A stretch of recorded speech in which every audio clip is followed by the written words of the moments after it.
All right, so as you might be aware, we're launching Natural Law today. I wanted to do a little bit of a live stream, show everyone what it's all about, answer any questions anyone might have, just in general, give you an overview of uh, what we've got coming in. So if you're here now, I appreciate it, and if you're watching this on replay, thank you for checking it out there as well. All right, so starting off, I'm going to go into the new game setup. I figured I'd start a new game today. Maybe later on I'll load up an older save that's further into the game and we can check that out. But um, if you're familiar with Interstellar Space Genesis, I'm just going to briefly go over kind of some of the core features of the game first. For those that aren't as familiar, then this might be their first look at the game. Um, so obviously we've got a lot of galaxy setup options here on the left. We really have tried to tailor the game so you can play it the way you want to. So if you prefer, a more epic, longer game, we support that. If you prefer a shorter game with a smaller galaxy, less races, we support that as well. We have a galaxy setup options here to set the distance between stars. So if you would rather have, the standard is 1x. If you go up to 2x, you're going to find that engines and other fleet placement, things like that matter a bit more because it takes longer to respond to incidents that occur in other places. So if that's the type of gameplay you want, you might want to go up to 2x. Does make it a little harder to get started at the beginning too, though, because your second and third colonies and so forth will be a little further away. You've got a spread option here. Actually, I'm going to set these back to the defaults. Spread option, this will give you even or varied star spread. So you have the choice there of whether you want stars clustered together or separated out. Planets, you can set how many planets you want. So while the galaxy size sets the number of systems, the planets will allow you to have more or less planets on average in each one of those systems. Resource abundance, so obviously that's how rich the asteroid belts and such are going to be in the galaxy. Specials, this is going to do with planet specials. The planets you discover can have different specials on them, so this will determine which ones it has. And then monsters. We've got space monsters in the game, and in addition to blocking usually valuable systems, they also have offspring that they'll spawn out every once in a while to kind of harass some of your systems, and if they blockade it until you remove that blockade, you'll suffer some penalties. So galaxy sizes, we've got everything from small 2 to 4 players with 35 systems all the way up to gigantic 280 systems. If you want to play with all 8 races, which include the Cerixx and Palacean, the new ones in Natural Law, you probably, you can play on a smaller size, but if you want to have a bigger spread, you might want to go with huge or gigantic. Both of those are recommended for 6 to 8 players. I recently played a game on huge with 8 players, and it was fine. I had a little bit of a distance. I think I went with 1.5 times distance, but gigantic is really big, and it will require some system resources to play at that size, especially as you get later in the game. So just be aware of that if you go with that size. Another thing if you're not familiar with Interstellar Space Genesis, is that a lot of systems early on are hidden. So you want to, it won't necessarily appear like there's as many as there actually are at the start of the game, because a lot of them will not be visible.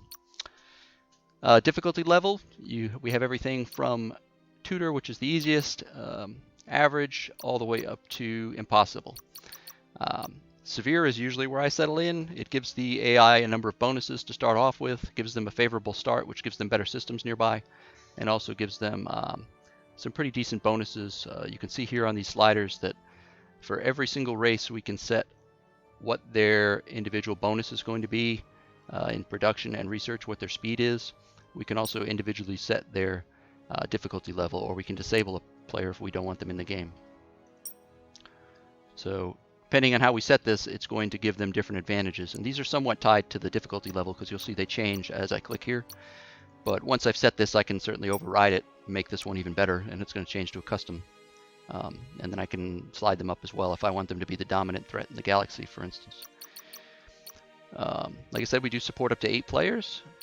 We have events, we have an election victory, we have random tech trees, If you turn that on, it will hide future techs. I'll go ahead with that for my play session today, just so everyone watching can see how that works. Tech brokering allows you to research trade technologies with your partners.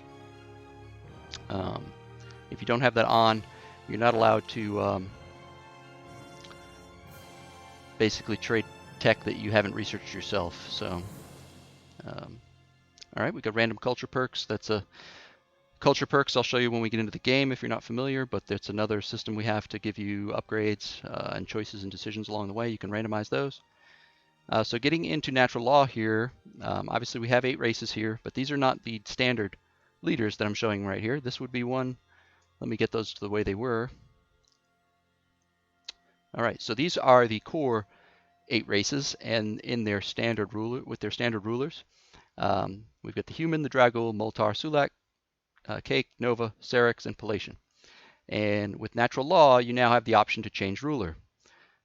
This gives you a different aesthetic for your ruler. So if I click here, we can see that now I've switched to Admiral Diaz. Of course, I can rename this ruler if I wanted to. I could type in something else. I could change the empire name, the home world, the color. All those things can be changed here. Humans also have the option to have a representative solar system, which gives them essentially, all the planets you'd expect to have in our solar system in their starting system. The humans actually, all the races are going to have 2 rulers. The humans actually have 3. In addition to Admiral Diaz, we've also added General Broderick.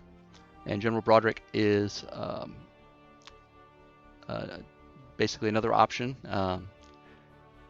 Let's see, we've got, so we wanted to have, humans are generally the most popular race we have, so that's one of the reasons we wanted to have 3 different rulers for humans, just to have a variety of options out there. We've got the Dragul here. We've added another option for them. We've got a female Dragul in addition to the male Consular. That's the default. Moltar, this is the basic ruler of Sedima Prime. And then we also have Takari Magna, their alternate ruler. We've got Sulak. Their alternative is Smoky, and Zippo is their default. Smoky definitely embodies the assassin kind of espionage stylings of the Sulak. They're very underhanded. They will attack you if you give them the chance when your back is turned, those type of things. The Cake here, we've got 2 different ones here. We've got Reiko and Kanto.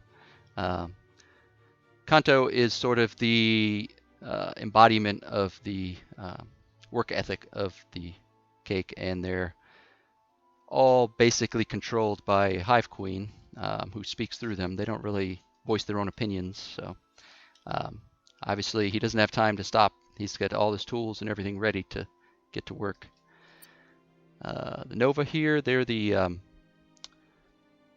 kind of the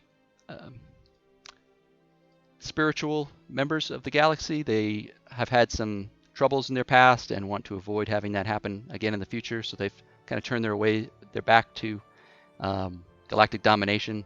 And we've got 2 rulers here, Alana and Aid. And Aid is kind of a example of their spiritual leaders. He's actually has 2 eyeballs here that he can see from, since he's obscured his vision so he can see inner visions instead. And then we get to the new races. We get the Cerixx and Justice Viren, the default ruler, and their alternate ruler is Marshal Tirak.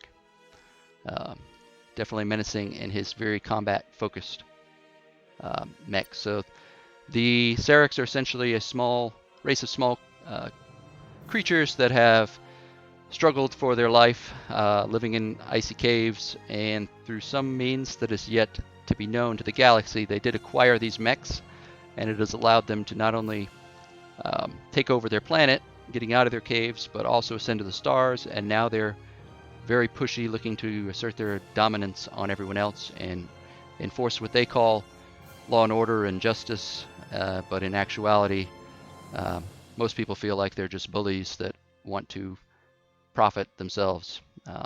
They're not very good scientists.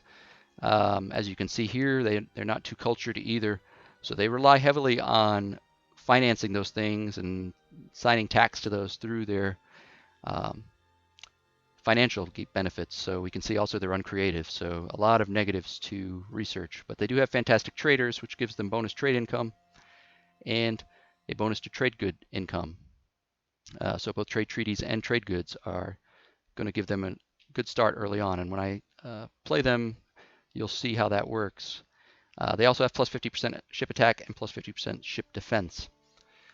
They are also dictators, so that's one of our government types, and certainly fits their style. So they have two new unique abilities: containment, which will allow you to trap fleets in any system that you have scanned and which is within your supply range. And when you trap fleets in that system, they are unable to move for 5 turns. You do get a negative diplomatic modifier with the owner of the trapped fleets because you do not have to be at war with the fleet owner that you're trapping. But if you do that, you're probably going to be at war sooner or later because they're not going to like it too much. But what that means is you can use this also to stop, say, a colony ship early on from colonizing somewhere that you want to get to before them. So it doesn't have to just be warfare, but typically it will be warfare, either trapping a fleet in place so you can take it out in one fell swoop because they can't flee, or to use it on a approaching enemy fleet that you need to tie up because your fleets are out of position and need to get back. Their other ability is Investigation, which allows you to discover any leaders that are spying on your empire at the time that you use it, and at that time they will be arrested. Their spy action will be immediately canceled, and the owning empire will have a chance to pay you if they want to ransom that leader back and get them back. If they choose not to pay, and there's a fee of 40 BC per primary skill point of the leader, so the more valuable the leader, the more it's going to cost them. If they don't pay, then that leader enters the general pool where another race may pick them up. So this also supports kind of the Cerixx style of getting a lot of money and allocating that to other things. This is their fleet set.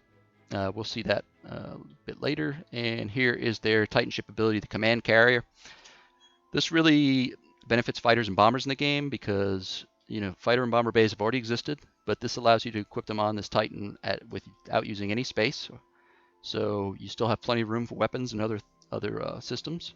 In addition, they get unlimited ammo. So normally after firing a few times, they have to come back to the ship to rearm themselves.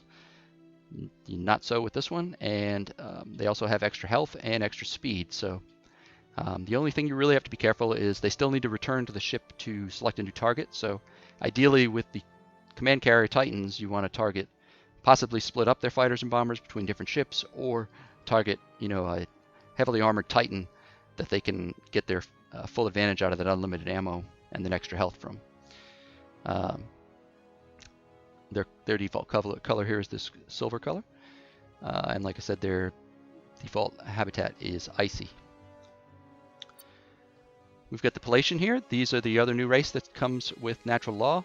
The Palacean are members of the Palacean Assembly, which is essentially a symbiotic group of not just the Palacean, but animals and plants that are highly intelligent on their homeworld of Trioba.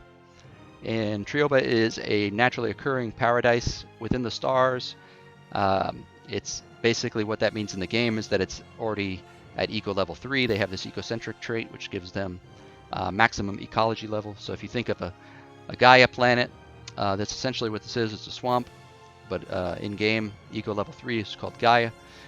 So it's essentially a Gaia planet. Because of the conditions on their planet, this species, which probably should have remained in the water, they're able to breathe with their gills outside of the water because there's so much humidity in the air and everything. And now they've kind of taken the blueprint of their homeworld as a message that this is how we need to rebuild the whole galaxy. We need to do the same thing that we're doing here, that we've seen here, and had everybody prosper and everybody's great. They're a utopia, as you can see here. They want to spread that now throughout the whole galaxy. So while they're not necessarily as aggressive as maybe the Cerixx are, they are going to try to take planets to terraform them, and if you happen to have one that's in their way, they're not going to care.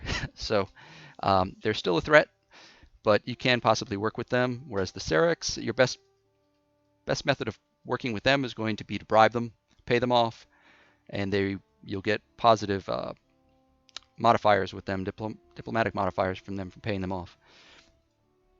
In addition to Ecocentric, which is brand new with natural law, it's a brand new racial trait or that you can pick up. Like I said, they have swamp planets. They have 2 new unique abilities as well. Colonial Restructuring, which gives you the ability in the game. Each colony has infrastructure, and as we level up that infrastructure, we're going to have the option to pick what we want to level up with. And this allows you, once you reach maximum development on any one of your colonies, to go to any of your other colonies and wipe the slate and pick all new ones if you want to. It's got a cooldown, but this can allow you to change a colony that was originally focused on buildings, for instance, over to ships, or maybe you started with planetary engineering to terraform it, and now you don't need that anymore. You switch those over, those type of things. So very flexible. But if you've planned ahead, maybe it depends on your playstyle and what your goal was and how useful it might be.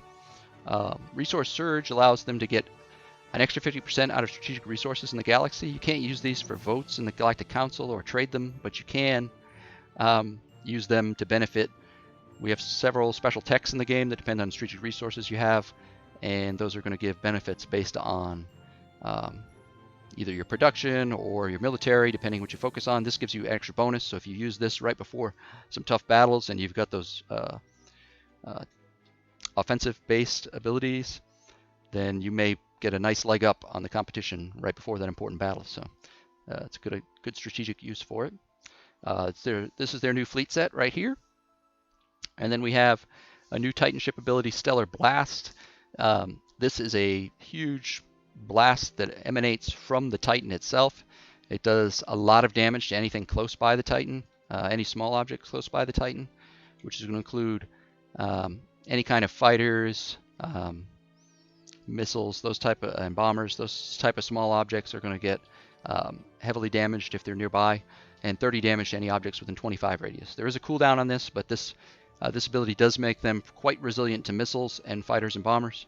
So if you're coming up against the Palacean and they have Titans, just be aware of that. You may want to retool your arsenal a little bit for how you approach them. And they have a default color of kind of this aqua or sea green here. All right, let's go in. I want to show you one more thing, which is how you create a custom race. If you go into create custom race, from here you can pick your appearance. You'll pick which type of appearance you want. So I'm on Palacean now. You can change your ruler here. I actually didn't show him here. Let me show him full screen real quick. This is the Palacean alternative ruler, Kotlodon. He's got he's a Palacean druid, and you can see here he's got a little bird from his planet with him, companion, advisor, even. All right, if we go to create, all right, we can go back in here. So like I said, you can switch that right here. You would name your race, my new race, whatever you want to call it. You pick your appearance, you'd pick your ideal world. So it doesn't have to match up. I could pick Palacean and say, hey, my Palacean live on lava worlds. Okay, fair enough, and they look like this. And I want to not have them have this fleet. I want to have the Moltar fleet, or I want to have the Drago fleet. Or maybe I want to have, this is brand new to this release, the Human Alternative Fleet. Here it is right here. This is a brand new fleet we've added for free in 1.2 to all base game owners, past, present, and future. I'll show that off here. Actually, I'll hop into a game for those of you. I know there was a few people that wanted to see that, so if you happen to watch this or be listening, I'll show that before I start into a real game. And we can also see here, you pick your unique, I can clear all this. I can pick my unique abilities, whichever one. We've got, at this time, 16 of these, including the 4 new ones. And essentially it works like a lot of other 4X games would work. You pick your points, it takes 6 points to use that. I can pick some others. I can pick this one. I've used them all, but now maybe I'm going to take less production, less tax, and now I've opened up points to take this one. So kind of works like that. These don't cost any points. You just pick 2 of them. One other thing that you need to set is the affinity. This does not apply to if you're playing it yourself, but it does apply if the AI is playing it. And you'll see that there are personality traits. So for the Palacean, for instance, are environmentalists and nationalists. And it also controls their homeworld infrastructure. It controls the diplomacy dialogue, We've got a lot of different dialogue in the game. Which dialogue set it uses is dependent on this. Also, there are some xenophobic leaders that will only join with certain races, so this helps. This kind of determines which ones you can get. So yeah, I mean, we don't go into detail about the personality traits here, but you can kind of infer what they do based on that. So for instance, the Sulak, I mentioned they're opportunists and erratic, so diplomatic relations with them, don't expect them to always behave the way you expect. They may break relations, they may, be nice or angry at any given time, and they're opportunists, so if they see an opportunity to strike, they're probably going to. Let's see, let me just start up here real quick. I'm going to pop into a game just to show that new fleet for those that want to see it. Doesn't really matter what else I pick here. Yeah, can't name it the same thing. All right, we'll just call it Humanity. It doesn't really matter because I'm just going to show you this, and then I'm going to hop in as one of the new races. All right, let's just hop into a game.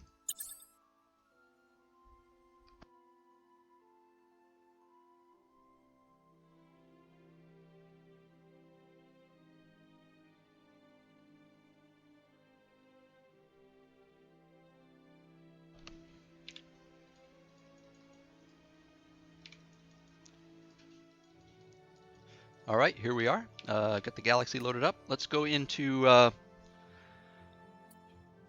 ship designer and take a look at these real quick. I'm going to actually start here with the frigate. So I've got the green Palacean color, I think, because I didn't change that. So you're going to see green on these right now, but these colors would change to whatever you'd like. So here we can see the Odyssey frigate. And then there's an alternate design. If you click right here, you get that one. And see, we've got some animations on several of these. This fleet always has these kind of prongs on the front of it, which you may be familiar from other sci-fi properties, kind of what that might look like. Here is the destroyer.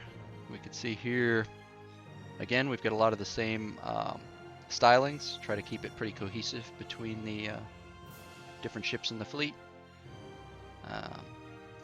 Again, the prongs. For pretty much every ship we're going to have, except for the Titan, we're going to have two different models. So here's the alternative destroyer model. Let's see, we got some meters there and everything. Let me hop over. I shut off my chat window here for a second just to make sure there's no one asking any questions. Nope, doesn't look like it yet, so I think we're good. All right, let's hop in as the cruiser and take a look at that. Here is the Divine Cruiser. This is brand new in 1.2, free for everyone, this fleet. Here is the alternate model of the cruiser.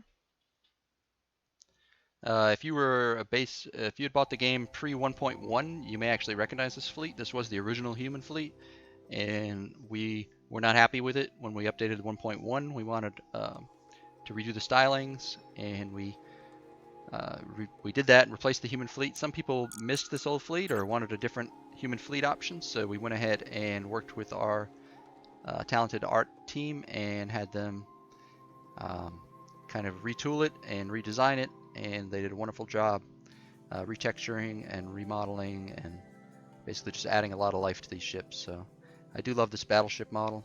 It's one of my favorites, I think. There's also another battleship model, which is this one. It's got the kind of the skis on the bottom, ski engines on the bottom here. You can check them out. And then we have oh, thanks, Timmy. I'm glad you like this fleet. Happy to hear that. Here is the Titan ship. This is the Aegis Titan. Takes a little bit of encouragement, I guess, from the battleship that has the big wings on the side, but you would have a special system here, which would be the group shield, typically with the humans. So that's what we're looking at. That's kind of the design here, I think, to emanate the shield out from these sides. But a lot going on this ship for sure. It's got like a cannon mount on here. Obviously, ship design in Interstellar Space Genesis is very freeform. We don't have weapon slots or anything like that, so you can add whatever you want and how many you want. You know, obviously, I can't build a Titan at this point actually because I could save it, but I couldn't build it because I haven't researched that technology. But you know, odds are you're not going to want to build a ship with this. But yeah, I could put 50 lasers on here. But the problem is they'd all be, you know, subverted by any decent shields from enemies. So thanks, Medway. Appreciate the comments. I'm glad you're liking it. All right, I think that's all the ships. Again, I think, yeah, I don't know, this battleship might be my favorite. I do like a lot of them. Kind of the reverse skis on this one. All right, I think at this point, let's generate them all. Let's see them all side by side. There you go. So I'm not sure which race I was going to play today. If anyone has a preference, let me know. I did put up a YouTube video with some Cerixx footage recently. I know there's some other videos out there. Exploitation's got some coverage of the Palacean out there. I'm planning to play on either Severe or Impossible. If anyone has a preference, let me know. I can go to Impossible if you want to see me really embarrass myself on the stream. I'm open to that, but Severe is probably where I'm most comfortable. And I was thinking of playing the Palacean today, but if anybody has a strong preference for the Cerixx, I can switch to them instead.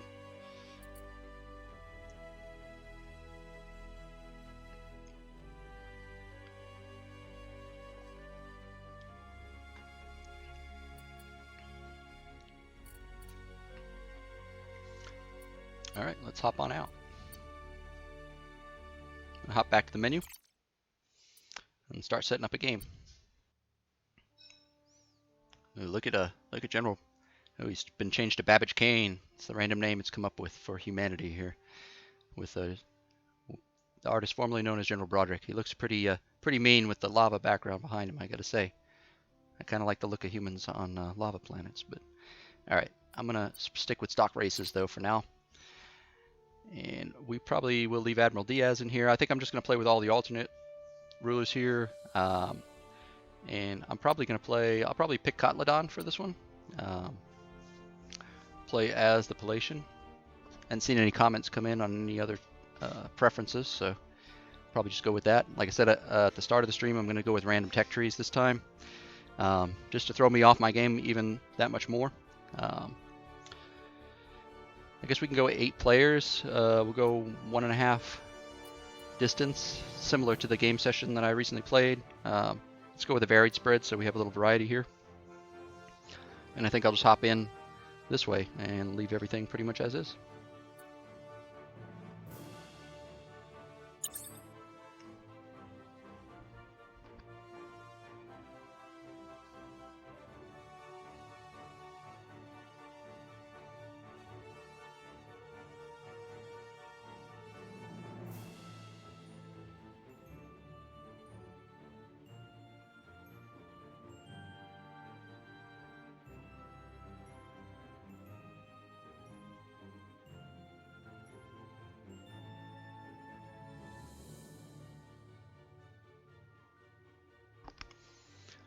All right, I'm back. We're in the game here. I just was checking the Steam page. It looks like Natural Law is now available for purchase. If you've been waiting for that, sometime during the stream here, it's going up for sale. If you don't own the base game, we also have a sale price on it right now. So you can pick up the base game and the expansion if you'd like. If you want to check out a little bit more of the game first, like I said, there's a few YouTube videos out there. I'm also going to be playing on the live stream here today for a little while, so probably a couple of hours. We'll see how long we go. All right, so let's see. Starting off as the Palacean, you're going to notice right away that you've got. Oh, I'm glad to hear you got it already installed, Midway. Thank you for the support. Really appreciate that. So starting off the Palacean here, you're going to see that we have plus 50% morale right from the get-go.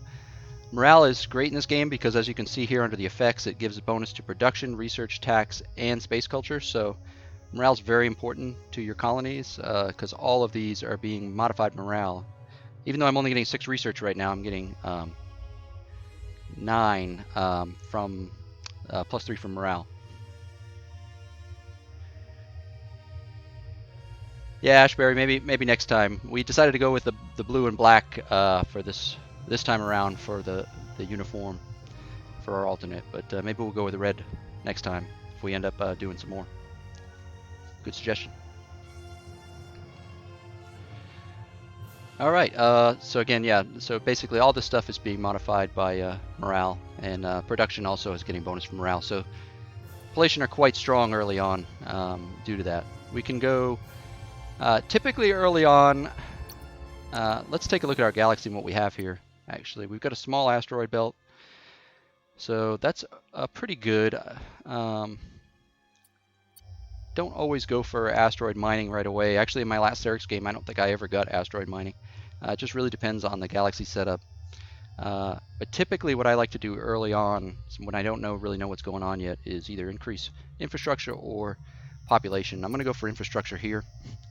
The Palaceans start with all 3 in planetary engineering, and that's because it kind of fits with their personality, but also they get bonuses to planetary engineering research, which is kind of their thing. So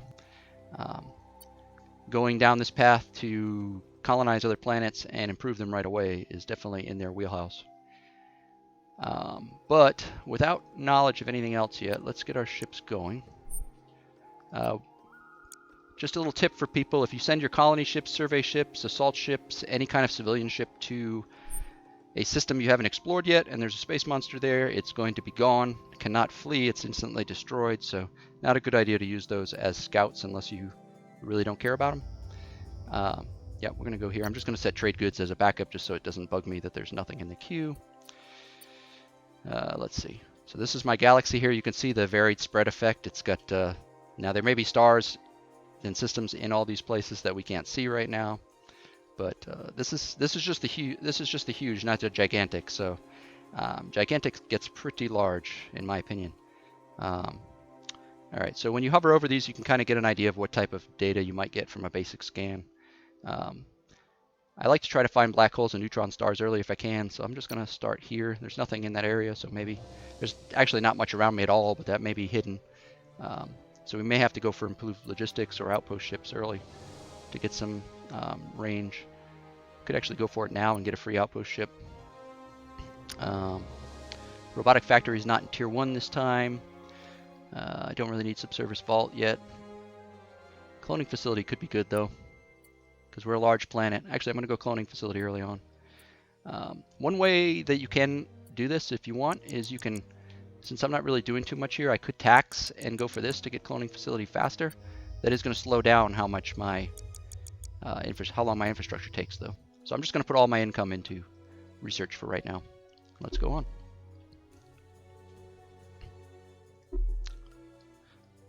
I'm typically someone who tries to keep my income to a minimum. I don't like to build up a big surplus of BC unless I'm playing as the Cerixx and looking to do a lot of buyouts. Another small asteroid belt. Ooh, what do we got here? Small swamp, medium G. That's perfect for us. Let's grab it. Hopefully, it's probably poor or something else due to the severe difficulty I'm playing on, but yeah, severe. That gives me an unfavorable start.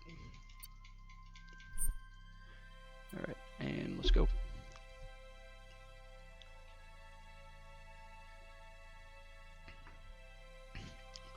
All right, one more turn. We'll get our cloning facility and our colony ships in place.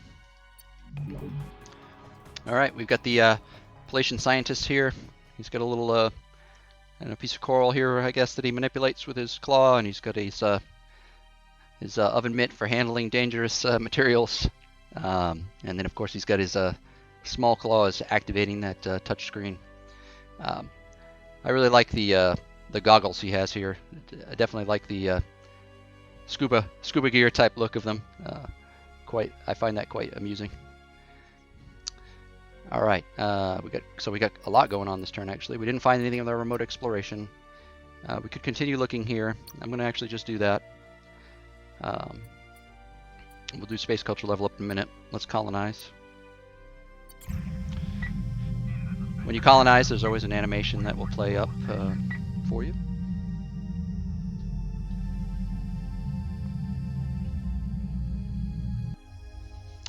Oh, very nice. Wow, this couldn't have worked out better for us. We're off to a good start. Ultra rich off the start.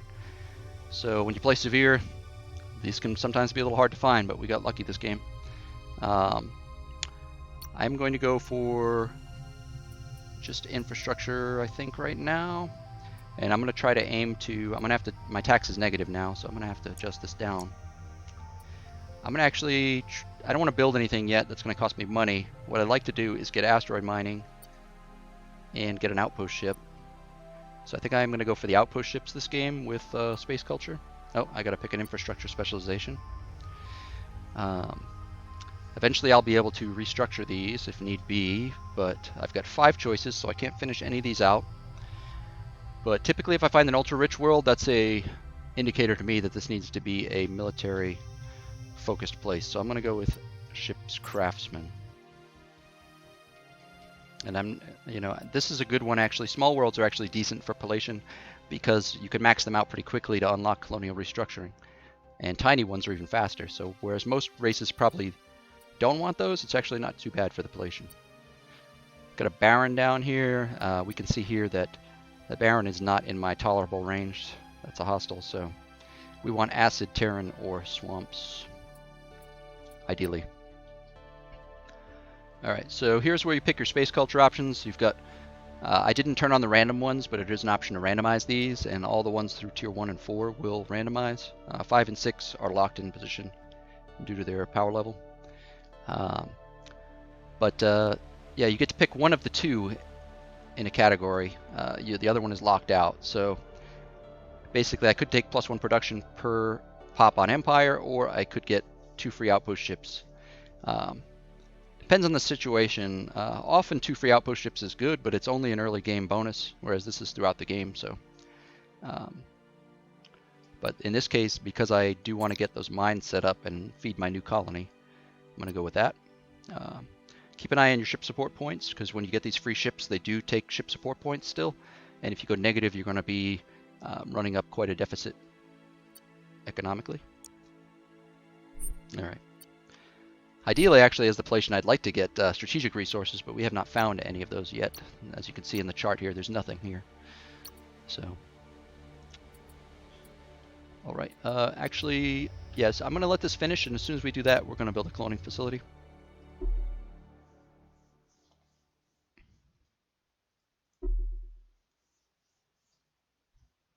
All right.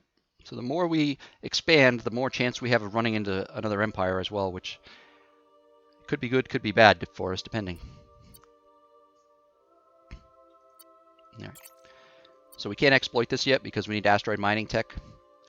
We're going to need a freighter fleet as well to get double production, so let me actually put that in there too. We have a little bit more range that we can go out now. Oh, whoops, I sent the outpost ship when I should have just stayed in the system. Head over here.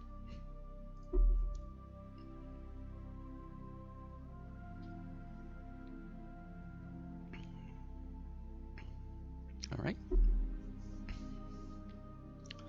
Okay, let's build our other outpost. One more turn, we can set the exploitations on those.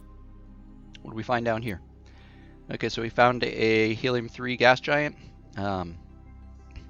We don't want to just go ahead and plop an outpost down on this because not every gas giant or every strategic location even has strategic resources in it. So that's why the question mark's here. And we need to get more scan data before we can tell if that's worth our time. Even if we put an outpost there, we still wouldn't benefit from it, even if it had it, until we knew for sure. So, all right, asteroid mining is unlocked. You can see here it does mention that production and volatiles will require a freighter fleet. There's actually 4 different types of exploitations. Volatiles has to be unlocked by research and allows you to terraform and do planetary engineering faster at places. I may actually do that this game because the Palacean are quite good at that. And then you get a free freighter fleet when you complete that tech. So I've got a free freighter fleet now. So how that works is I go into my asteroid belt, pick my exploit. I don't have volatiles now, but it would be here if I had unlocked that tech. So I have trade, research, and production. The quality of these and how much benefit they offer depends on the size of the asteroid belt. They're small, medium, large. This is a small one.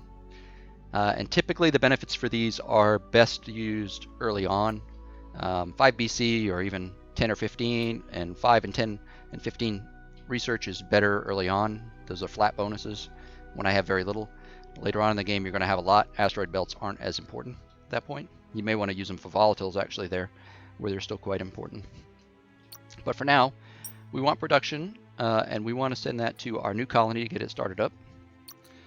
So that's going to take 2 turns to establish, and then you'll see I've got the exploitations line showed up, so you'll see it show up here.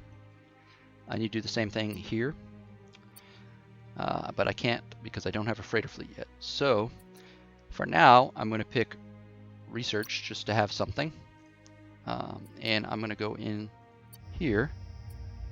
Oh, I actually have, yep, I've just unlocked the, so I have 5 points here.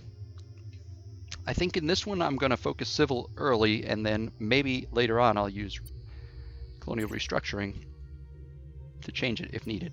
Sufficient mineral richness on this planet, so it's not the quickest to build stuff. All right, we'll get a freighter fleet in 4 turns, which is fine. Yep, done that. Oh, okay, I would have felt really dumb if this was a medium or large asteroid belt and I totally missed it before planting my outpost down, but thankfully it's a small as well.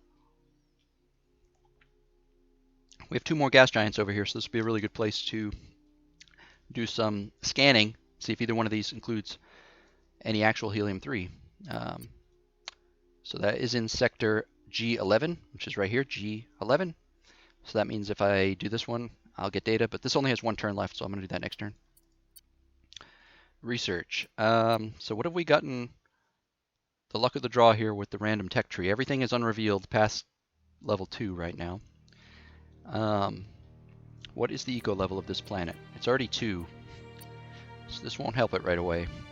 And here are my bonuses to various types of tech.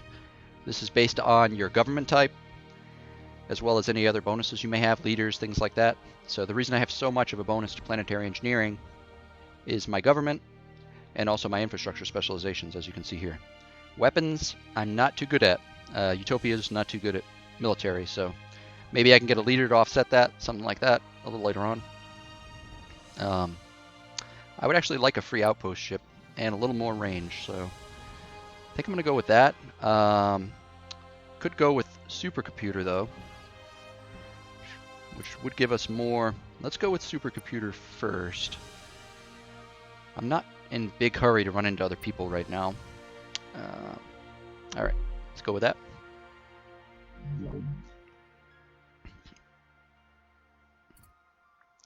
Oh, we did discover a black hole. Excellent, excellent, excellent. So now we have to determine. It's only +3 research though, but look at those asteroid belts. Oh my goodness. I really need to go asteroid crazy this game, at least early on, because that is going to really give us a good go of it. So that was why it was worth continuing to research that. Now, if I want to find out if that asteroid, if this black hole has any antimatter, I need to keep scanning here. I need a full scan data, or if I had a survey ship, I could send it there. But I don't have a survey ship, and there's a way to get a free survey ship, but I would have to get one here first, and then get this, and that's going to be a while. So I'm not going to count on that. I'm going to actually, even though I was going to scan over here, I'm going to keep scanning the black hole. All right, and we are going to need freighter fleets and outpost ships. So as soon as that's done, I want that free outpost ship.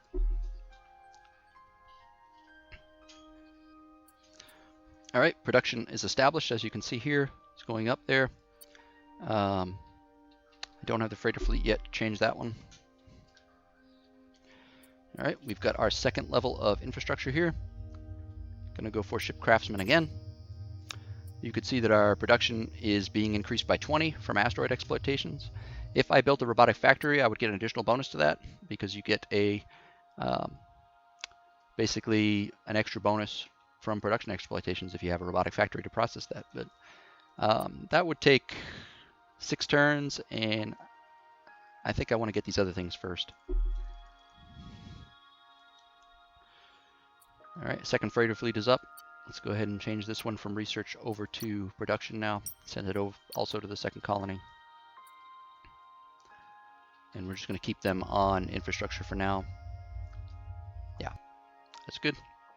We could also send some pops from our main colony to the secondary, and I may do that once I get enough freighter fleets. All right, I think I'm just going to let these sit still for now. All right, space culture level up.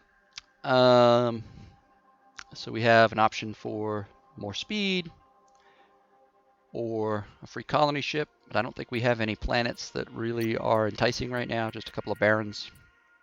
And we've colonized the good ones. So I'm not in an urgent need for that. We could scan 2 areas simultaneously, so I could scan both the helium-3 stuff we were looking at and the black hole. So that's a really good one. We could get a pirate leader that gives us extra revenue from asteroid trade exploitations, or a smuggler leader and extra production from asteroid exploitations. I think given our situation, we're probably going to go with that. This will give us an extra exploration range, which we've got enough range right now. I'm going to go with the Astro Mining Guild. So now instead of 20, I should be getting, yep, I'm getting 30 here from that one. And soon I'll have 60. So we get a leader that's approached. So that culture has a smuggler leader appear. What that means is someone with the smuggler skill, which Cyrus Ulkin has. This gives you a bonus BCs per strategic resource in your empire. So as the Palacean, we're going to go for a lot of that.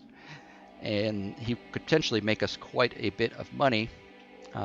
He also has star map speed for the entire empire and his ability with the navigator ability, so that'd be quite good. And then he's also an expert instructor that gives his own ship and all other ships crew experience per turn. So really good leader, high command. He can command a battleship right from the get-go. Not so great in operations. His attack, defense, initiative are so-so. And he's a lone wolf, so he doesn't play nicely with other leaders in the same fleet. Big problem though, he costs 250 BC and 8 BC a turn, and we have 9. So maybe later. He'll be around for 20 turns, so maybe we get him later, but that wasn't the main reason I picked that culture. All right, our supercomputer is done. The problem with the supercomputer now is I don't know when we're going to fit that into the queue with all the other stuff we want to build, but we'll see how it goes. We may... Oh, space elevators tier 2 as well this game. Normally it's tier 1 or level 1. That makes it a bit trickier to get as well. That would help our create these freighter fleets and outpost ships a little faster. All right. Got our cloning facility up, which is great. I'm going to go for a freighter fleet and then an outpost ship. How long would this take? 6 turns. It's tough to say what's the best choice here. My income's going down a bit though, so I think I'm going to need that research bonus from that. Over here, we are still leveling up infrastructure. All right, pass turn. Oh, we met someone. The Nova fleet. That's probably a good thing for us because Nova tend to be pretty peaceful. They're not always, but tend to be benevolent. That's one of their traits. And we have completed our scanning, and we have found out that there is indeed antimatter here. So we get to make a choice now.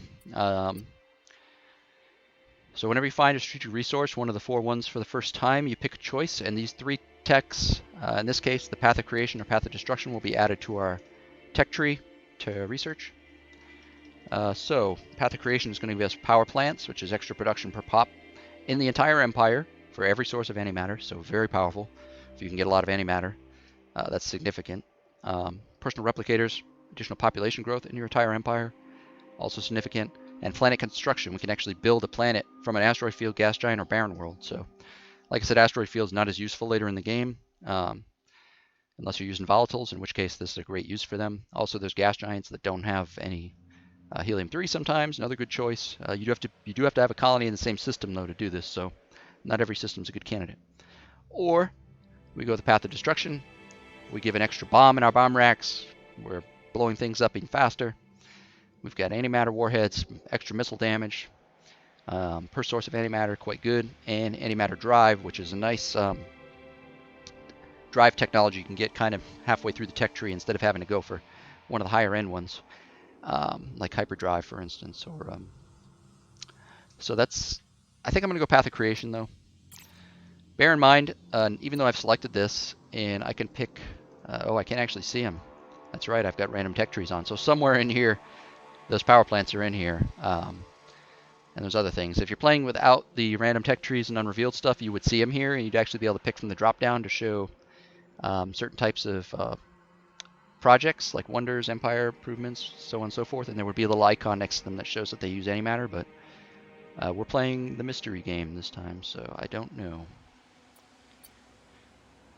We have another leader, much more affordable one show up here, Sierra Tholos. This is a colony leader with Visionary plus 1 SCP per pop, so that's extra space culture per population.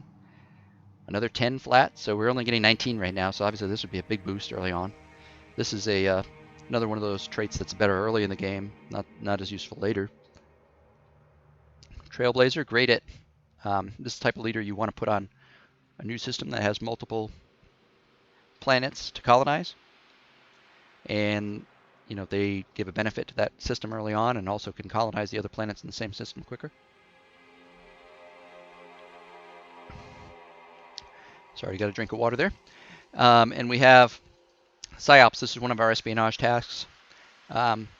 Typically, colony leader, if they're good, you're going to want to keep them on colony duty, but there are times where you want them to do spy missions instead. Worth noting that when spies are on missions, certain abilities like activist here will still provide their benefit to the Empire. So even though they're out spying and they may not be taking advantage of their tax revenue, labor, research in the colony, corporate warfare. Actually, I think corporate still does apply. But even though some of these other bonuses won't apply, they do still get some of their stuff. So it's not a total loss if they're on a spy mission. Regardless, I don't have the money. So if I go into the leader panel, you'll see these leaders are sitting here waiting for me. And in brackets here, I can see, parentheses, I can see how long they're going to be around for. Let's go ahead and pick our third level up here. Only 5 turns the next one.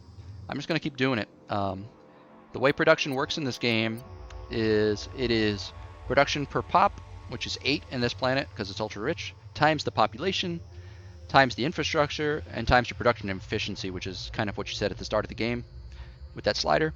And then all of that is multiplied by your morale. So, and then you got the flat production bonuses. So by increasing the infrastructure quite a bit, all I have to do then is increase the population, and that multiplier just goes up and up and up.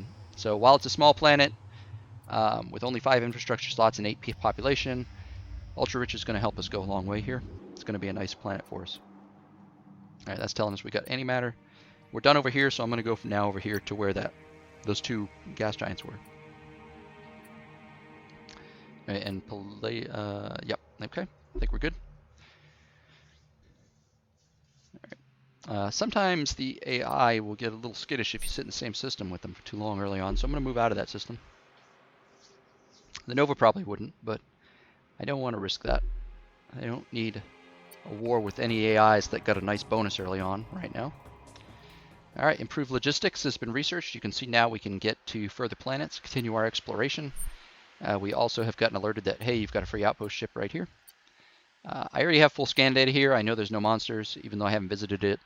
There's not going to be monsters there. They would show up in a full scan, so we'll go there. Our freighter fleet's going to be due, and we're going to get that large production exploitation going. Supercomputer's done. Yep, freighter fleet is next up. So do we go with robotic factory now? 3 turns. I think now is the time to get that.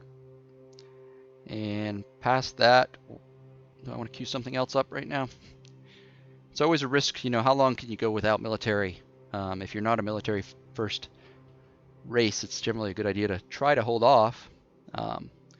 One thing worth noting is tech costs go up when you've already researched something in there. So since I've already researched improved logistics, if I want targeting algorithms, that now costs twice as much. Still only 6 turns, but worth noting. And eventually I'm going to be able to go all in on planet engineering here. Maybe I start unlocking that, see if I can get a little bit further. Maybe get... let's see. We'll see after robotic factory's done if there's anything better to do that we... Oh man, our income is bad. Where's the economic capital?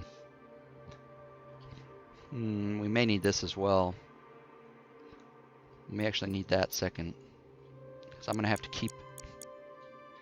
Even if I go all the way down, I can't. Alright, I gotta turn taxes on. I hate to do that.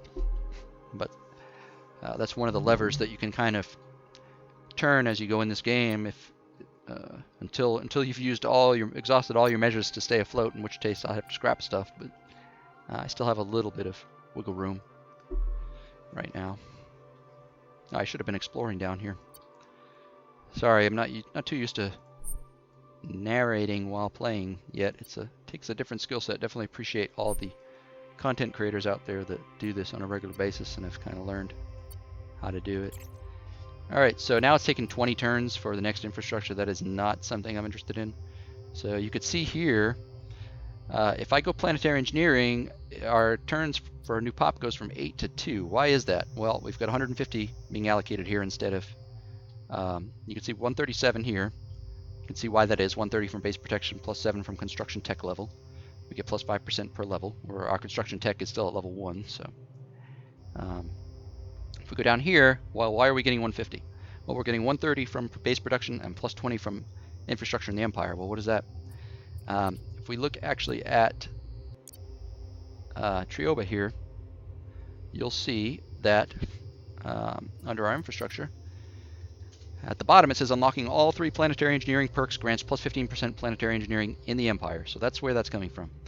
Every time you max out one of these, and if you max out all 6 of these and all 6 of these, you get a bonus. Here you get ship production distributed through all your colonies and experience and your empire, and here you get building production throughout all your colonies. So if you can max out civil engineering, aerospace engineering, or planetary engineering, generally a good idea. Planetary engineering is quick to unlock, but once you've used that, you may wish you had those infrastructure points back later when you're not doing too much of that, which is where colonial restructuring comes in. All right, let's switch back over to, I guess, Ivlief.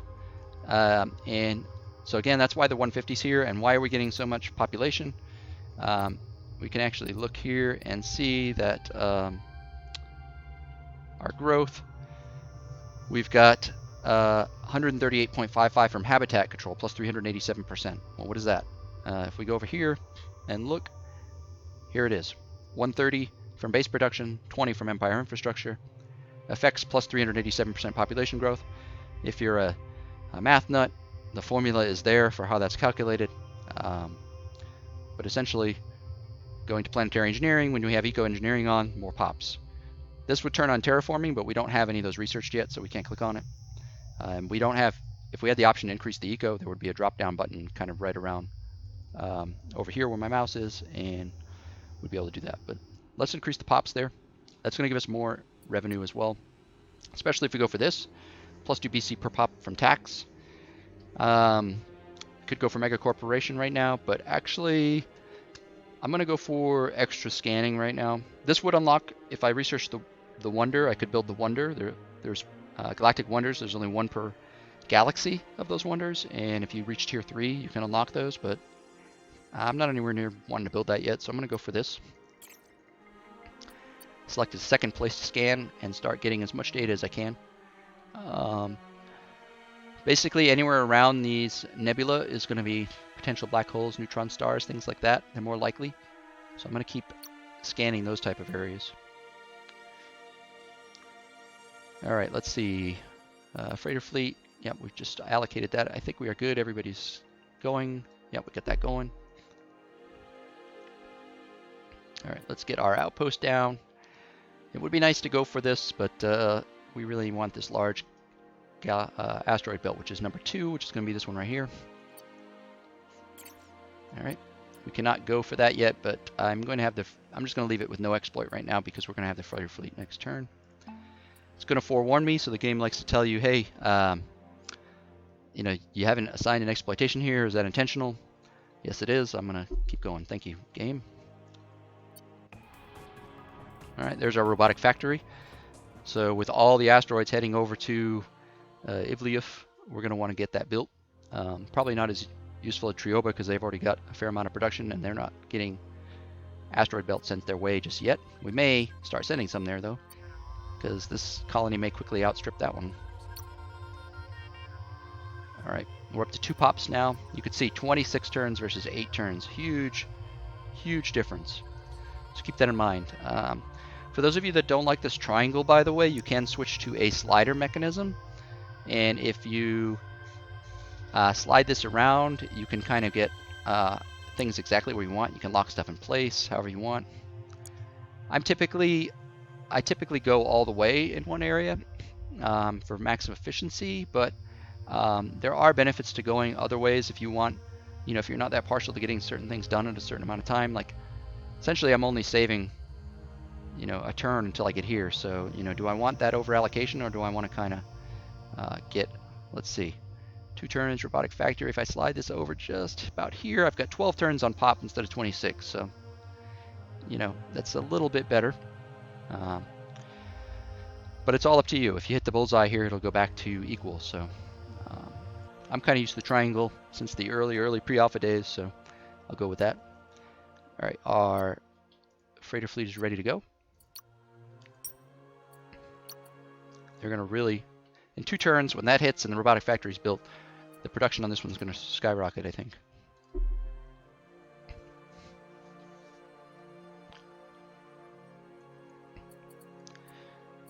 All right, we've got our remote exploration done. I'm going to go, let's see. I'm going to head here, actually, and send this one here because he's closer.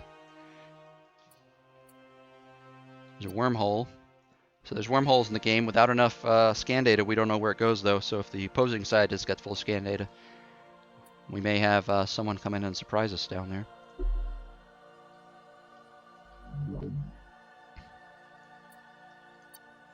All right, our production exploitation is up, and yep, just as predicted, we're up to 341 here now.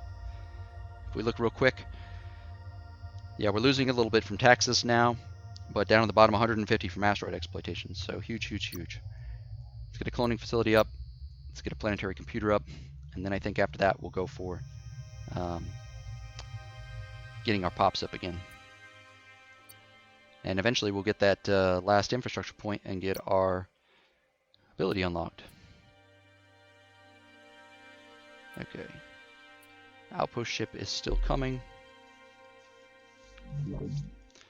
Oh, I forgot about leaders. We actually have enough to hire one now. Or we could save up for Ka, who's 100. So the interesting thing about Ka2120 or K here, you know, by the way, with these leaders, you can hover over the little eye. We've got a little story background behind them if you're interested in that type of thing, and that will kind of explain some of their starting skills. Just you know, we tried to line those up as best we could. So he gives a flat research bonus, and this is really the big benefit of this leader, the genius trait. So every time he levels up, he gets 2 primary skill points instead of 1, which makes him quite effective as he ramps up. So the question is, do I want to save 100 to buy him, or do I want to hire this one? I've got 10 turns. I think I've got enough time maybe to get both. Let's start with Sierra. We'll get her deployed to... That's the other question. Well, there's more pops at Trioba, so we'll send her there right now. Maybe later. Let's keep going. We haven't figured out if there's any helium-3 up here yet. Let's keep going with that. All right. Nova's still scouting around. We don't have scanners, so we cannot see what their ship composition is, and we also...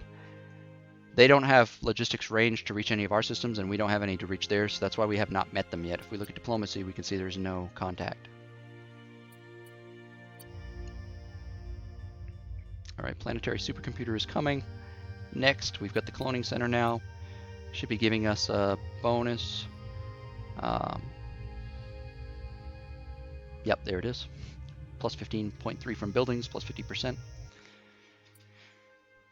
All right. Our outpost ship is a couple turns away. We are hemorrhaging a bit more money, and we're already taxing, so we do need to be careful with that. The more pops we have, the more income we will have, and also the economic capital will help us with that. So perhaps after this, we go with the economic capital. Robotic factory could be built in 2 turns. That's only going to give sufficient. Let's see, for sufficient, it will give 20. Out of, we have 211. I don't really think that's worth it. Not there. We've got a boson star down here we've discovered. Um, it's unexplored, but we have at least detected its presence. We'll have to send a ship there. These boson stars are a source of one of the strategic resources potentially.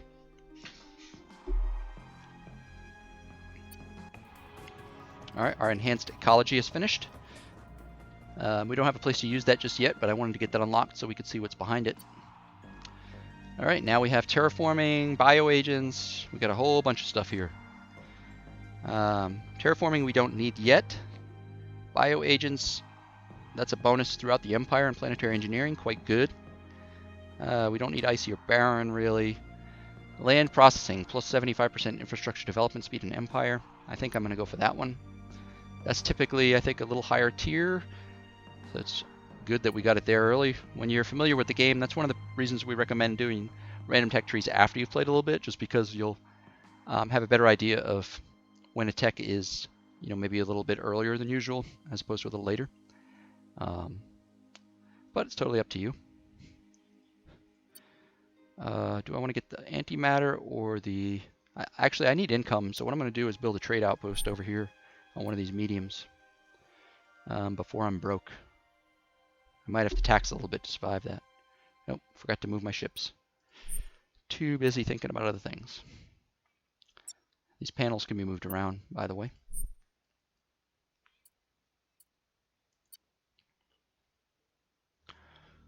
All right.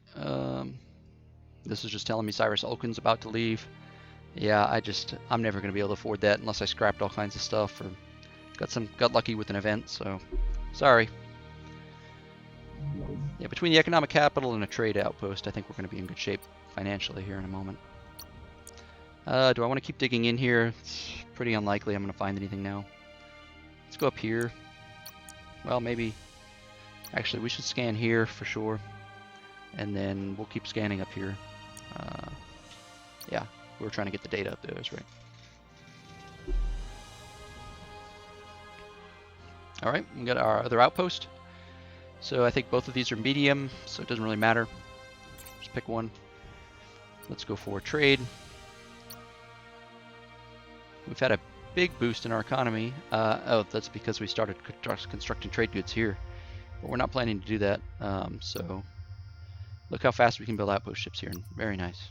Could go for a survey ship, get some data, but I already know where a lot of good stuff is, so I think I'm going to go with that first, and maybe a freighter fleet.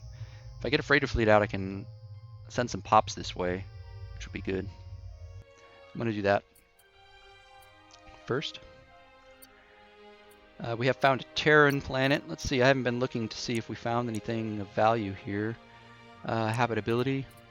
There's a medium acid down here, which could be good. We don't know the mineral abundance yet, and we don't know if there's any specials or anything, but acid is in our terraforming range. And I believe, let's see, terrestrial terraforming, you can terraform between acid and lava, but not to swamp directly, which is what we have. We would need Terran for that. We would need a second tech.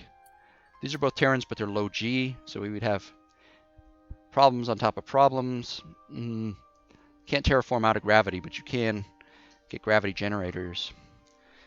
But I'm not sure that I need that yet. I do have a space culture level up coming, though. Something to think about. I may go for the acid planet anyway, just to stake a claim down here. Okay, let's keep exploring.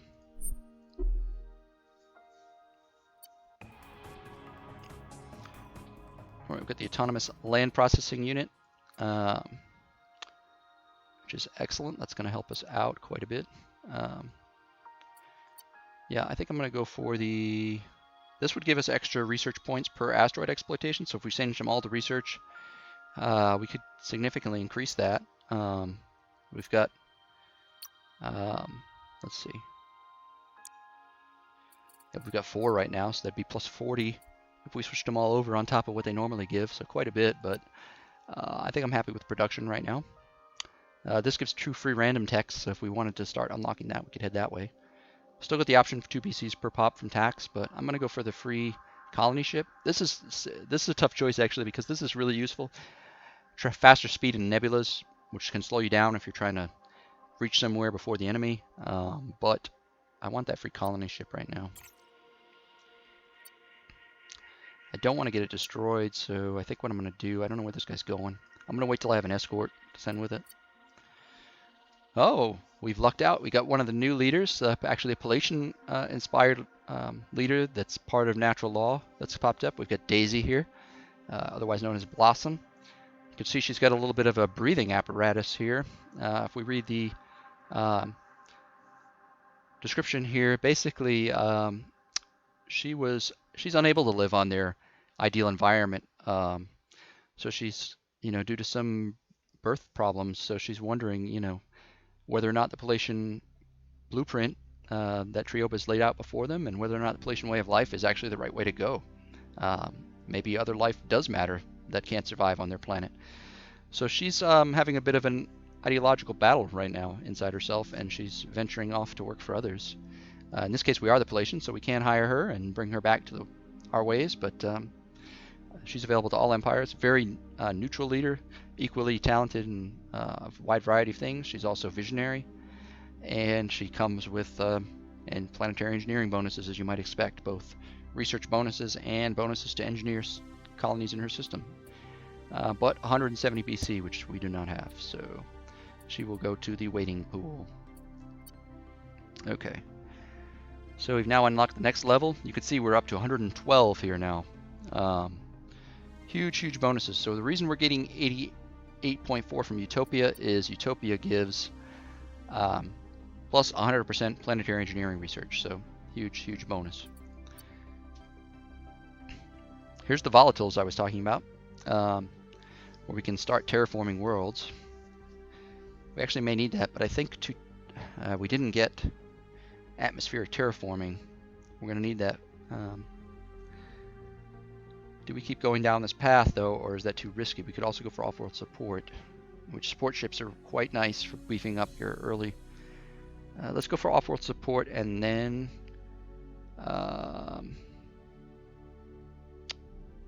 oh, it's tough. All of these are good. Extra colony, extra pops when you colonize. Extra volatiles. Actually, I'm going to need Terran colonization first. I don't think I'm going to have this before I colonize. So let's go with the volatiles. Alright. Let's switch back to our regular overview here.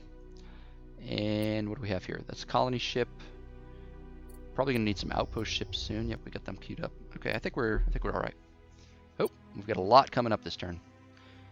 Alright, we have reached the boson star, and we have an option here to attack. So why is that? Well, the Nova have already put an outpost here, so if we attack them, we could take it. But I don't know. We can't tell quite if there's any benefits here right now. I don't want to fight them anyway, so I'm going to right-click and say no. Alright, there's our Terran colonization, one turn. Quick.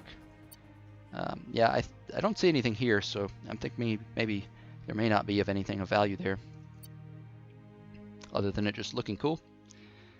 Let's send this guy over to, let's see, where can we meet up? 3 turns.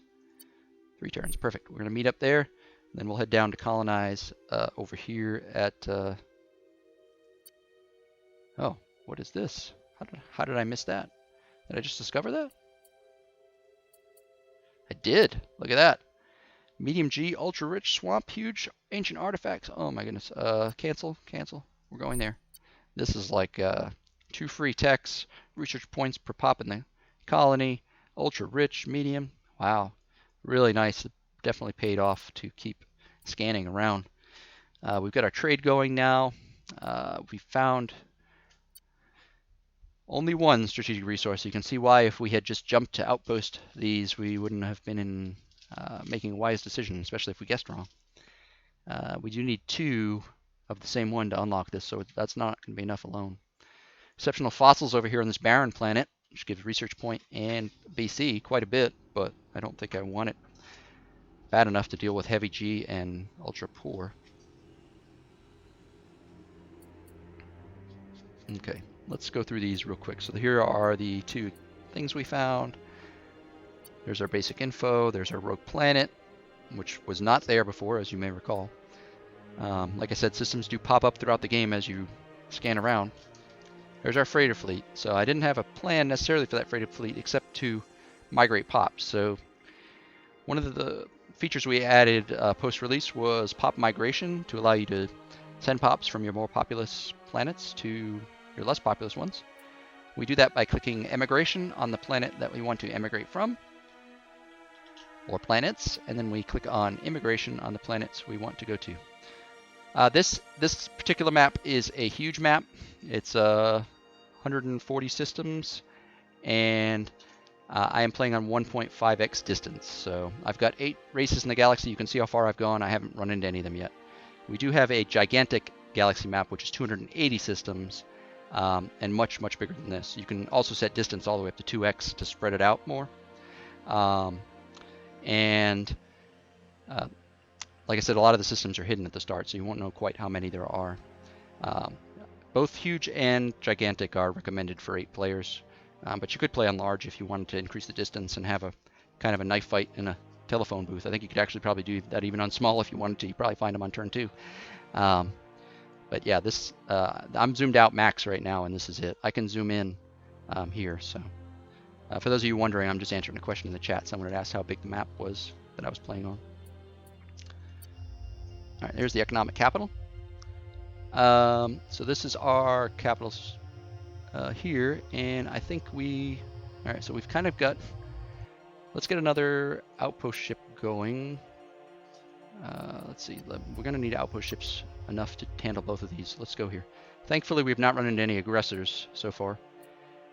We've got full, yep, all right. And we have to make a choice because we've just found helium-3 here.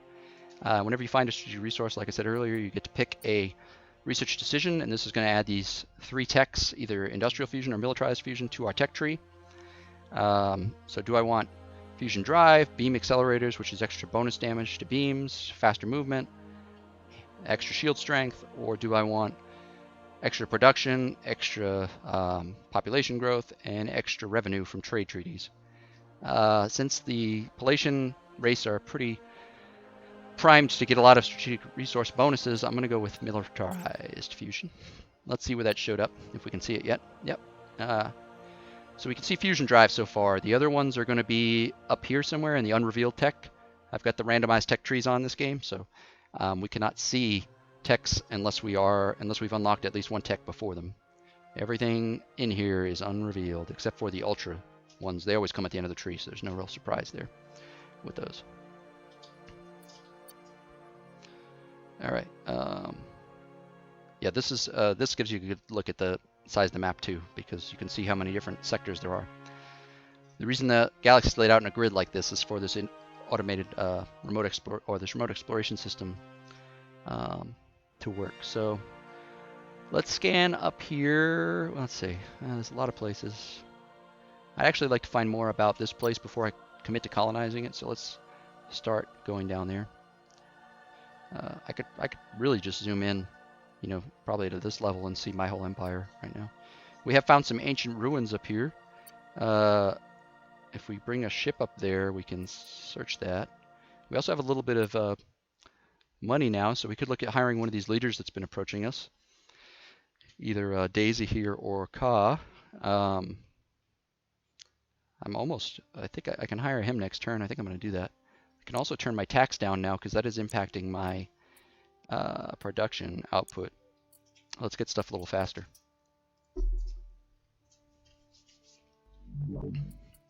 All right, we've made contact. So the Nova, we're just outside of range. You can see their capital is right here. So what does that mean? There may be another empire down here. We've got 8 in this galaxy, so we got to figure out, kind of how they're spread out. But the Nova are relatively benevolent, so even though they can reach, my areas, hopefully we won't be at war. Let's have a chat. It says, welcome Kotlodon. We envision great things arising from our meeting today. To what do we owe the honor? Every race in the game has their own diplomatic music that plays when you talk to them. Let's go ahead and say, let's have a trade treaty. So if we read the tooltip here, it'll tell us that we're going to actually have an income penalty as we establish the trade treaty, but then it's going to go up to 13 BC currently. But it can go higher than that as our incomes both increase. Let's see if he goes for it. Well, we want nothing more than to exchange our goods with you. We can't commit at this time. Okay, fair enough. All right, we found a neutron star down here, so another source of potential strategic resources we'll want as the Palacean. Let's keep scanning. Okay, so we got quite a bit going on here. Just make sure I'm kept up. Once I finish getting data on these stars, I think I'm going to send this guy up to search those ruins. Maybe we'll get lucky and find something cool. All right, one more turn. Off-world support. We got a free support ship for that. So again, that has put us into negative ship support points, but we're about to establish colony, so we'll get that back. But when you go negative in ship support points, initially it costs you 10 BC per turn per negative. And if you go really negative, you start taking ship attack and defense bonus penalties, which are accuracy and dodging defenses respectively, so being missed. So we don't want to go too negative with that, but we're going to take care of that right now by colonizing this very awesome world we have up here. So ultra rich, medium G, huge, swamp. Basically doesn't get any better than this for a Palacean, so you know, we're going to be in good shape, which is good because we're playing on severe difficulty right now. This is not the hardest difficulty in the game. The AI does get significant bonuses to this difficulty and starting advantages. They're also more aggressive, significantly more aggressive. So I'm not on impossible, so I can win severe, but impossible is quite a challenge. I didn't want this stream to end too early though today. So what do we want to build here? Let's go for, let's see. Let's go for some infrastructure early on. Yep, there's our negative ship support point warning, but we've already taken care of that problem. Our support ship, this gives a bonus production and planetary engineering wherever it goes, so I'm going to send that over here actually. I also could reroute some of my asteroid belts there, but I want to get my outpost ships built faster first, so I did build an outpost ship here. I'm going to send that over here and start collecting this helium-3. Part of the ancient artifacts on that planet gives you 2 free techs. In my case, I got atmospheric bioagents and Imperial Space Academy for free. So very nice. Atmospheric bioagents is one of the ones I was looking at earlier, plus 25% planetary engineering in the Empire. So very happy to have gotten that one for free. All right, here, as I mentioned earlier, ultra rich. This one's actually got up to 11 infrastructure, so a huge amount. We can do a lot here. Since we've been having some ship support point problems, though, I'm going to go with that. Up to turn 40, I have not done a single thing military related yet. How long I can last that way is certainly in question. So I need to be probably shifting gears before too long, just to have some kind of defense. All right, the Nova Vita have thought about it, and they are willing to do trade now. They speak without end about the fine works of art produced by the Palacean Assembly, and if we'd be so inclined, they would love to trade their work of their artisans for some of our own. That trade information I showed earlier can be seen up here on this little eye. If you want to know what any of these dialogue options mean, if it's not clear from the text, or you just want more detail, you hover over that. Yes. There are people dance in the streets at the thought of receiving our fine goods. So that's excellent. Thank you, Aid. If we go into the diplomacy screen, you'll see that they're still cautious to us right now, but here is our trade treaty. We can click on this little eye here to see their empire. We can see their difficulty, very powerful, some of their starting advantages they got due to that. We can see their government is also a utopia, so that's good. They have weapons research penalties as well. They have not built any galactic wonders, although that would have been announced. Here are their unique abilities, their Titan ability, their bonuses, their planet types. We have all that basic information. Their ranking, which I'll show you in a second. They're ahead of us in everything, which, if you're playing on harder difficulty against the AI, to be expected that you're going to be below in ranking early on. I cannot see any of this info about them, their research, their ship support points, how many, how big is their fleet generally, how many strategic resources they have, what tech do they have, what leaders do they have, can I see their systems, can I see their fleets? You do that with a espionage action called Deep Cover, which I don't have anyone to do right now, but we may at some point. Well, I talked about hiring Ka2120. Might be the time. Puts me even more negative, but yeah, let's do it. We're going to put him at that new system we got that looked really awesome. Let's do some research. Let's keep digging in here. By the way, if at some point you get tired of picking these, especially later in the game, there's an automate remote exploration. Just click this and you pick what kind you want. Balanced means it'll kind of jump around a little bit. If you go shallow, it's obviously just going to try to get basic scan data on everything possible and then work its way out. Deep is going to try to get all the way to full scan data. So totally up to you. If you don't want to mess with remote exploration at all from turn 1, hey, just click the button there. You'll get occasional pop-ups about what you found, but nothing else to do. No muss, no fuss, right?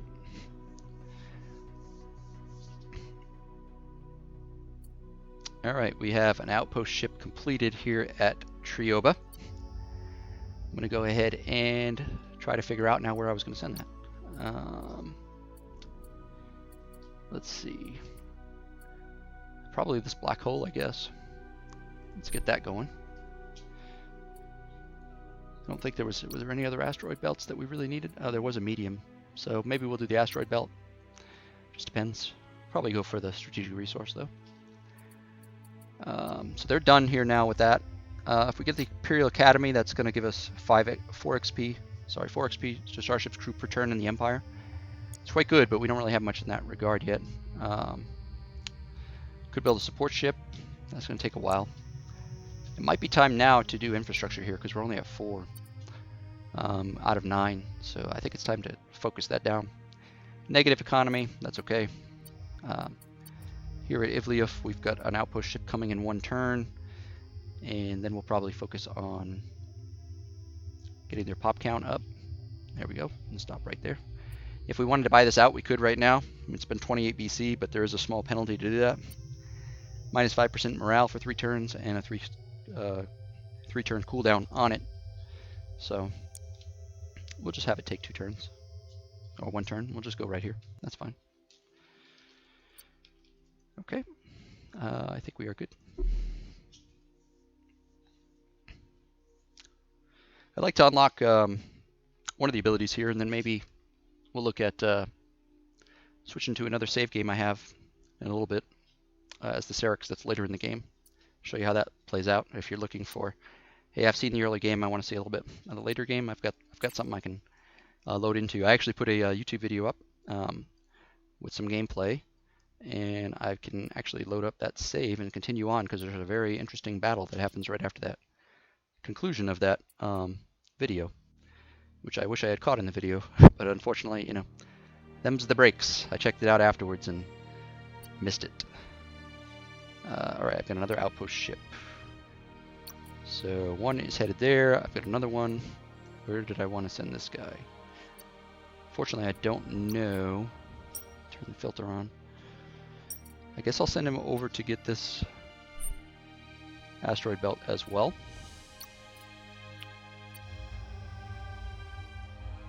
Down here in Trioba, infrastructure is building up. If anyone's watching and has any questions, feel free to open up the chat and type a message. I'll try to answer it best I can. If you feel like I'm missing something obvious here, let me know, like not moving my fleets. Whoops. Really easy to do when you're streaming. Really easy to do. 3 more turns. We're going to continue with infrastructure here. All right, we got another space culture level up. It's going to be 30 turns now for the next one because we have not really focused on it at all. We don't have any of the buildings that benefit or anything. So what do we want? Do we want that BC per pop because we keep running into money problems? Do we want the space explorer?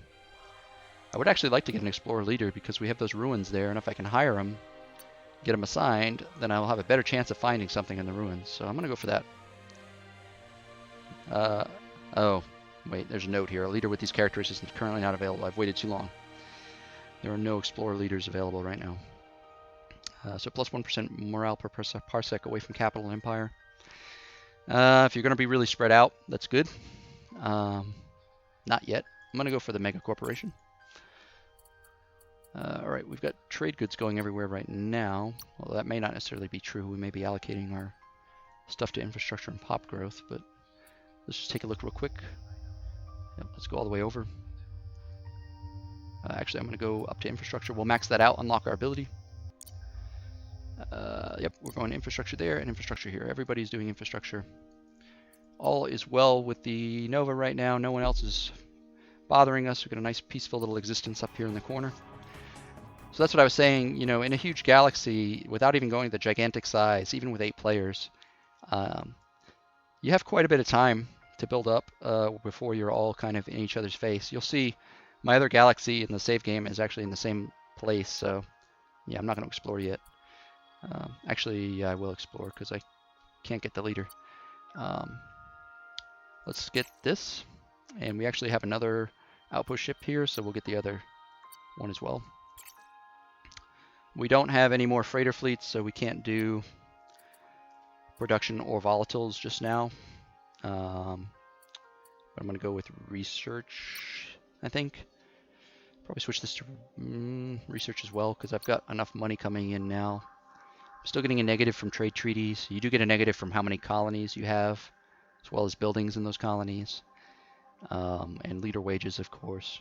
But I'm getting quite a bit now that I took that mega corporation. Okay, we had a pop growth here. Looking good. What tech do we want? Gaia World Uplift. Our home world's already a Gaia World, Eco 3. Atmosphere terraforming. I was talking about colonizing a world and getting that. That's 9 turns though. Maybe we go for Starbase or we skip it and go to Battle Station. Battle Station, Starbase costs the same amount to build. It's just that if you have a Starbase and then research Battle Station, it upgrades it for you. This would help us defend and also gives SSP and allows us to build ships bigger than destroyers. 11 turns though. Fighter bays have come a little bit early for us with the random tree. We know that we've got the tech to get beam accelerators though, so I'm going to go for beams, and hopefully it's like in tier 3 here and we can get that quickly. Alright, I think we're good. Alright, we've got a battle against a space amoeba. There is no way our frigate can win that one. I'm going to auto-resolve and flee. Where is that? Right over here. So he's pretty far away, but these space monsters, in addition to protecting systems, sometimes they're valuable. Doesn't look immediately valuable for us, but it could have some specials or other things that we can't see yet. The space monsters will spawn offspring, and they will travel over to your cities, your colonies rather, and kind of blockade them. They can't destroy anything, but they will reduce your output. And if you do build like a colony ship in that system or something, it'll destroy it. A battle station would defend against that, but we're not quite ready to do that yet. I keep forgetting to explore that ruin. I'm going to do it this turn. Before I forget, let's explore the ruin. So it only prompts you initially, but you have multiple ways you can do it. Through the notification that comes up, you can click search right here and it's going to highlight it. Or even if you just click in the system and then just click on it, as long as you have a ship in orbit, you'll explore it. Let's see. There's always a little bit of flavor text, a little bit of anticipation build up to see if you get anything here. All right, and we did find something very cool. We found the Chaos Chain, which is a chain weapon that can basically jump between targets. That's going to be quite nice for us. You don't have to research that. That will just be available. And once we get a couple of techs here, I'm going to design a ship. Show you how that works. I know we haven't gotten into any combat yet. That's one of the things. When you start with a bigger galaxy with a lot of distance, if you like time to build up, you'll definitely have it. Right, fusion beam. You can see now my Colonial Restructuring has unlocked. That's because we have maxed out infrastructure here. We've reached 5 of 5. We met the condition to unlock it, and we could actually redo this one if we wanted to, but it's the way we want already. Now here, we're already kind of the way we want here, but in Trioba, if we said, hey, we don't want this planetary engineering anymore, we just click this button and we swap it around. So let's go ahead with it. All right, all the choices have been unchecked. Now, hey, do we want to pick, do we plan to build buildings here? Do we want to go with ships here? Let's just go with this. So no longer do we have the planetary engineering we don't want. We've got this, and you can see the button's gone, and now it is on a 30-turn cooldown before we can use that ability again. Even though I didn't unlock it in my capital, I was able to use it there. I don't know if I'm going to be able to get Resource Surge unlocked just because I have not had a good time getting... oh, and I still can't... Still not here. Let's get some shields. We'll get that pretty quick. We can actually allocate some money here from our taxes to get that a little faster. Up here, we could go for the Space Academy. Let's build that there. Here we're still, we don't want to go for infrastructure anymore. Let's get a POPs. We're going to have to start building ships here soon. Put that in. This one's still building up. All right, we've got our Class 2 shields. I'm going to go and see. Oh, we've got another one of our new leaders has appeared. Excellent. Glad this worked out. Artisan Kiwi, this is the other Palacean new leader. Interesting story with Artisan Kiwi. Artis is a Palacean who has a little backstory here. He was a Palacean druid, and he covertly purchased a small creature. A merchant had come in and brought this small creature that was basically not meant to live on their planet. Kind of like think of a traveling zoo type thing. Someone came by, brought it by. He kind of fell in love with Kiwi. They formed a partnership, and he's decided to leave his homeworld, potentially, become a ship leader, and live in a ship that has environmental conditions that are appropriate for the both of them. And Kiwi sits here on his shoulder, ready to help him out as he sails across the galaxy. He's got the Observant trait, which can find credits in ruins even when nothing would normally be found. So we found the Chaos Chain earlier, but there's always a chance you find nothing, and if we had done that, we would have had found some credits, if nothing else. He's an engineer, so that means his ships that he's assigned to cost less ship support points, which can matter, especially if he starts driving around in a bigger ship and levels this up. It also lowers cooldown on overload actions, which I'll show you a bit later, probably in the other save, just because I think I don't think I'm going to get into too many battles early on in this one. Yeah, let's go ahead and hire him. Let's assign him to which one is up there. If we had waited to search that, maybe we would have had a better chance, but he's got command 1, so he can only command up to a frigate right now. Maybe we'll design one. We could try to take out that space monster, possibly. I would like to get... we could get enhanced shields. Maybe neutron beam. Maybe that'll be enough. Do we go for tungsten armor? I think we'll go for tungsten armor. Maybe we get that after. Because we can always get that after. You don't have to refit the ship for the enhanced shields ability. I wish we had found more sources of helium-3, but we have not yet. Where are they? Can we... Let's start scanning those places and see if we can find it. I'm going to stop there and go over here. All right. Let me allocate any more to that just to get it going. I should probably hire Daisy as well. And assign her here. Yes, I know I've used all my money, but that's okay. We got our planetary supercomputer here. All right, we built our space academy. Got a robotic factory. We got our cloning facility here. Let's see. Really like the capital of these Palacean worlds. Okay, so we're just going to build up pops here, and let's go for... Let's see, as soon as we get that neutron beam, I'm going to change tactics and we'll try to fight that space monster. I'll show you how that works. Alright, so we've got an event here. Do we want to... these pop up throughout the game. Some of them just will pop up randomly. Other things occurred based on actions you've taken. In this case, there's a talk show going on, and they're asking if we want to have our species basically support our leaders or support our populace. So if we look at our leaders, they have an opinion rating, and this is how much they like our empire. The more negative you go, the less experience they gain, and also there's potentially the AI could steal them from you, so we don't want them to go too negative. We can see they're all pretty low right now, so I think it's best to pick the one that's going to give us negative morale and leader opinion.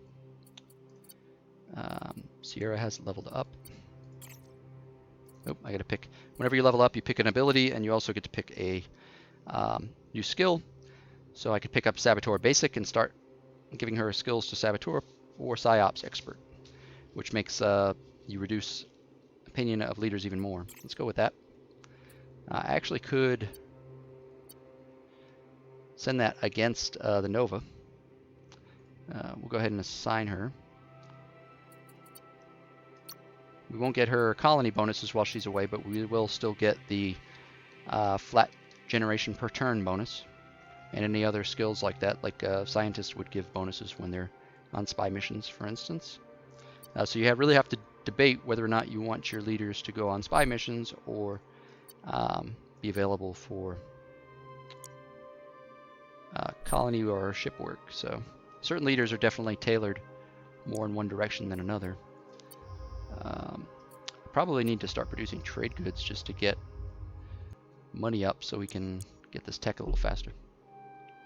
Get neutron beams in a few turns. We'll go ahead and build a design, hopefully crank out a ship or a few ships. We're going to need a few to take out that space amoeba, and then we'll go after them. Alright, we just discovered, okay, so there was dark matter down here. We couldn't see it initially. It looked like nothing was here, but there was actually this +3 dark matter there. Really nice. I'd love to have it, but the Nova have it, and I can't get it without going to war unless they just happen to offer it to me. We do get to make a research choice here, so just like with the other ones, you pick one path, and these get added to your tree. The dark matter ones tend to be pretty late game, so you can get a faster drive, basically allow you to move faster. Jump gates, which lets you instantly travel between systems, and your own systems, and then transcommunication, which lets you give orders to fleets that are in flight or in transit. So, if you move them somewhere and find out the AI has then moved in to attack you, you can give them new orders. So quite useful. The Into Shadows require a little bit more strategic use. There are ship modules that you can install, ship systems, and effectively one gives you a duplicate that the AI will try to fire upon instead of shooting at your real ship. The other one gives you an ability to make your ship immune to boarding, and enemy weapons can't be attacked, so it basically gives you invulnerability for a period of time. You can still have fighters and bombers out. Given how the Cerixx work, you might imagine how that might be useful. But you can't fire any of your own weapons, so it also could protect a ship if you need to protect that ship while the rest of your ships, do some damage and clear out some things that could harm it. So another use for that. Okay. I would love to unlock Research, Surge, and Shield before we switch over to the other save, if possible. Where was that other strategic resource? Dant and Biotania. Are those both in the same system? They are. Excellent. Okay. I think we're okay. If anyone in the chat has any questions, feel free to shoot them over to me. Happy to try to answer them if I can. I'm going to get into ship design and hopefully combat here shortly with this save. I've started from turn 1 with this one at the start of the stream, so You know, it's playing in a huge galaxy, 8 players on severe difficulty. So the AI is going to be pretty beefy once I actually meet up with them. Well, I want to scan that one. I can't. It's out of my range. If I had the +1 range, I could, but I cannot right now. We do have 2 potential sources there. All right, we're getting tungsten armor. Let's keep devoting to that. A lot of income going to. Actually, we should get this planetary supercomputer built. Let's get some pops going so we can get our production up, and then we'll get that planetary supercomputer built.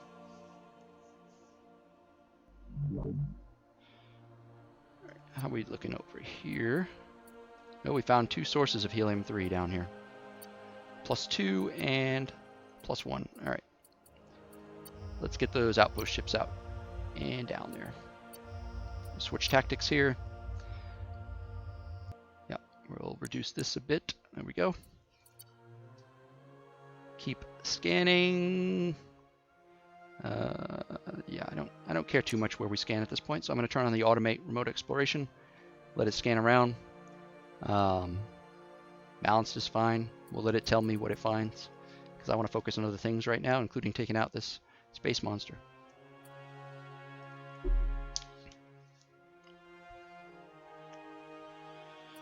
All right, nothing to report. There's our tungsten armor. That's going to increase the armor level of all our ships. It also gives some ground combat strength. Next up in the queue is enhanced shields, which is going to give us plus 7.5% shield strength per source of helium-3. We've got 10 times the ship size for shield strength, so we actually probably should get star bases built so that we can build potentially a cruiser.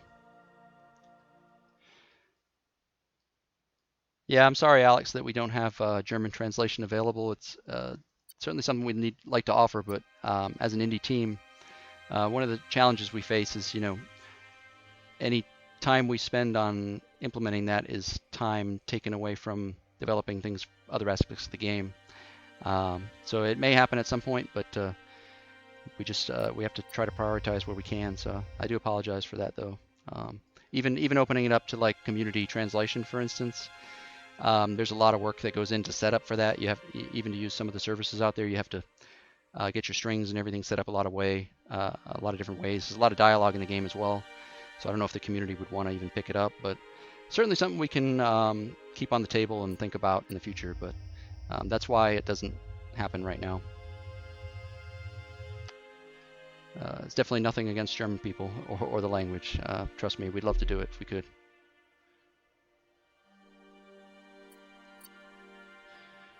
All right, I cannot afford that right now. All right, Starbase is coming up.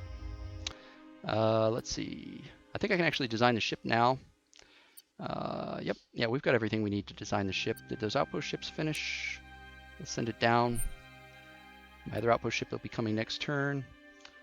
Let's go in and design a ship. I think I'm going to go with a destroyer. I'm going to skip frigates this time around and start with a destroyer. Let's clear this off. And we have tungsten armor, so you can see that we're getting 20 structural points and 20 armor points, so it's effectively 40 health on this guy. The reason those are separated out, there are bonuses that can increase armor. Also, once structure starts getting hit, your systems can also get hit, which can take your weapons offline and things. So you don't really want to get into structure if you can avoid it. If we reinforce, we can actually reinforce structure, though, to help double or triple.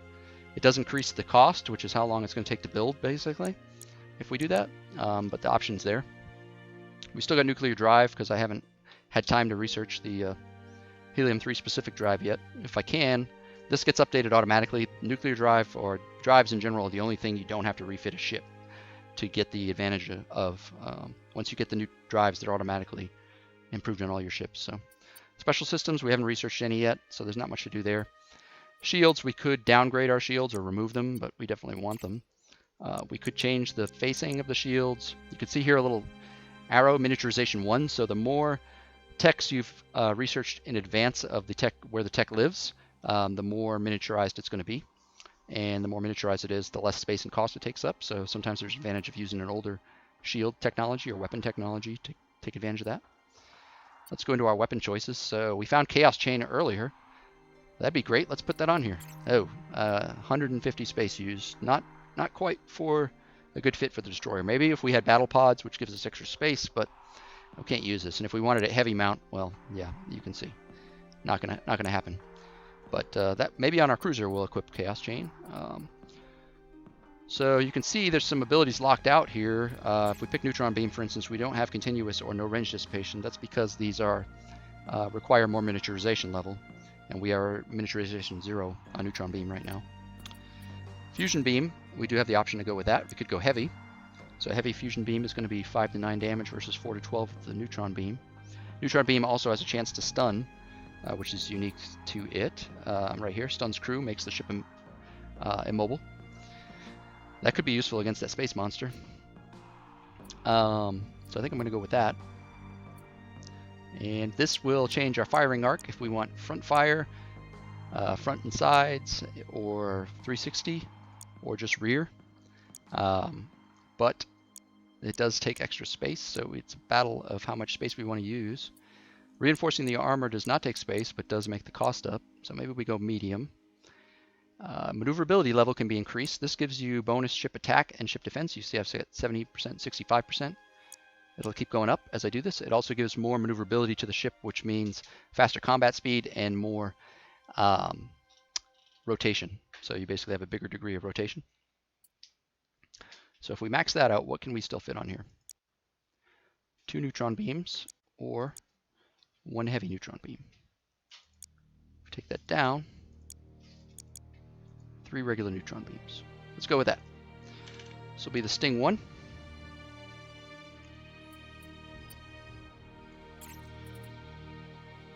All right, and we are going to start producing that here at Ivliov. Yep, we are well positioned here, so the ship is going to start off with 2 additional levels of experience, and we're also going to produce it 40% faster due to the way we've done the infrastructure in this colony. Daisy up here is giving us a little bit of labor, so that's helping us as well. Let's go for the Sting. All right, 4 turns, that's not bad at all. Let's get a couple of those here. And we will probably build a cruiser soon, but to build a cruiser we're going to need a starbase, so... oh, we have just met someone else. We have the Cake Empire down here, or Kayak, however you want to pronounce it. We don't mind. We've made contact with them. They are a hive mind. Their leader always speaks through their individuals, so she's the hive queen. So what do we want to do here? Let's see if they'll do trade. No, illogical. They're very logic based, so they're not interested in that. Our other outpost ship is finished. Then we want to send that down to take this before anybody else does. So we're getting a little bit of the look of the galaxy. This is the whole galaxy for everybody who's joined recently. I'm playing in a huge galaxy with 1.5 times distance, so 8 players. But you can see on turn 60, I've still only just now encountered the 3rd one. We can imagine kind of where the other ones probably lie. We do have a larger galaxy size than this, and also a 2x distance option, which makes the stars even further apart. Default is 1x, so everybody would be a little bit more condensed. All depends on your playstyle. You can adjust how many planets are in systems, and there's also a gigantic galaxy, which is twice the size of this one. Can be taxing on your resources depending on your system, though. You may be able to support it. And it can get a little hectic and crazy, but we tried our best to offer as many options as possible for people. We'll go ahead and build a star base there, now that we've got that. This one, it's also got a ship focus, but it's not going to be as good as the other one. Starbase, yeah, we'll go. I'd like to get, I may start building here once we get the chance. I may start building a cruiser there. All right. First destroyer will be out. Okay, now they're ready for a trade treaty. She wants to offer us the byproducts of their expansion that are worthless to them. Well, they really don't care how they talk to people, do they? Well, we'll go ahead with it. Let's take a look at the Empire overview and see where we're positioned in the galaxy right now, and kind of see the trends. So here we have the tech level. You can see I was kind of tied with them here, and I've fallen behind. Production-wise, I'm a bit under the Nova, quite a bit under the Cake, which is to be expected. Let me grab a drink here.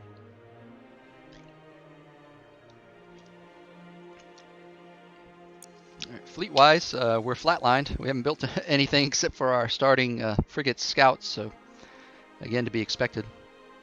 Population, we're right up there. Culture, Nova have culture bonuses, so not unexpected to see them up there. Overall, of course, we're last, but we're playing on severe difficulty. The AI does get advantages.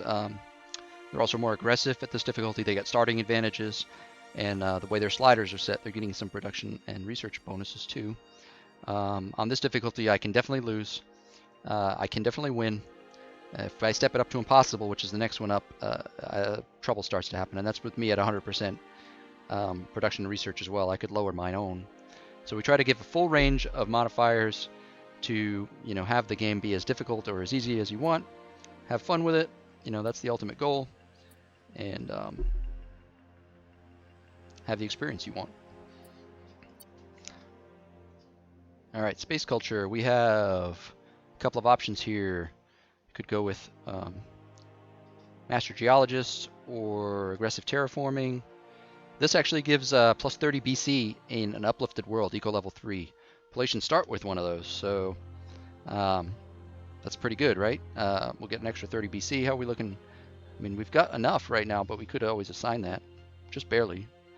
And we're going to try to get more eco 3 worlds at some point, probably, so I think we'll go with that.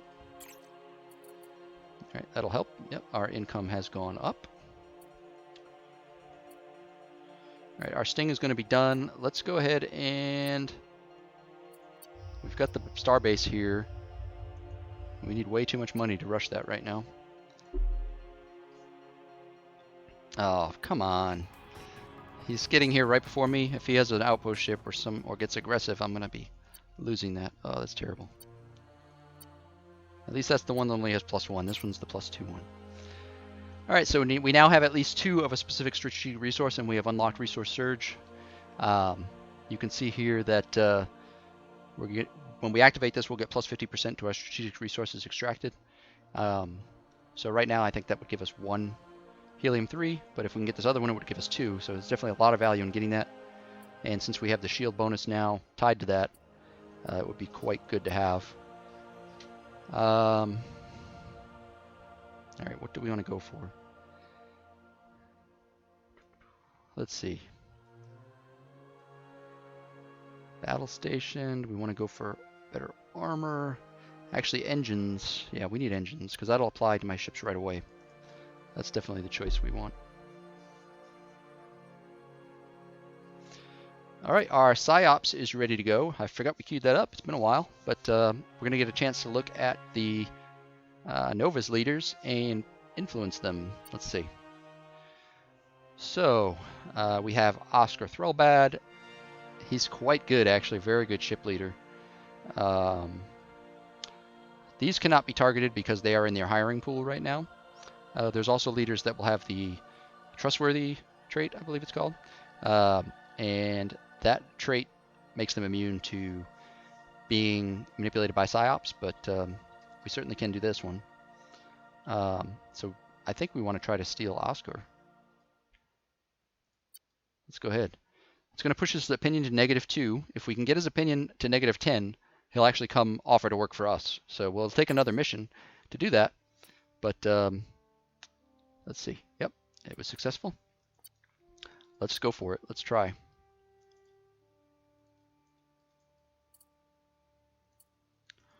Let's build an outpost.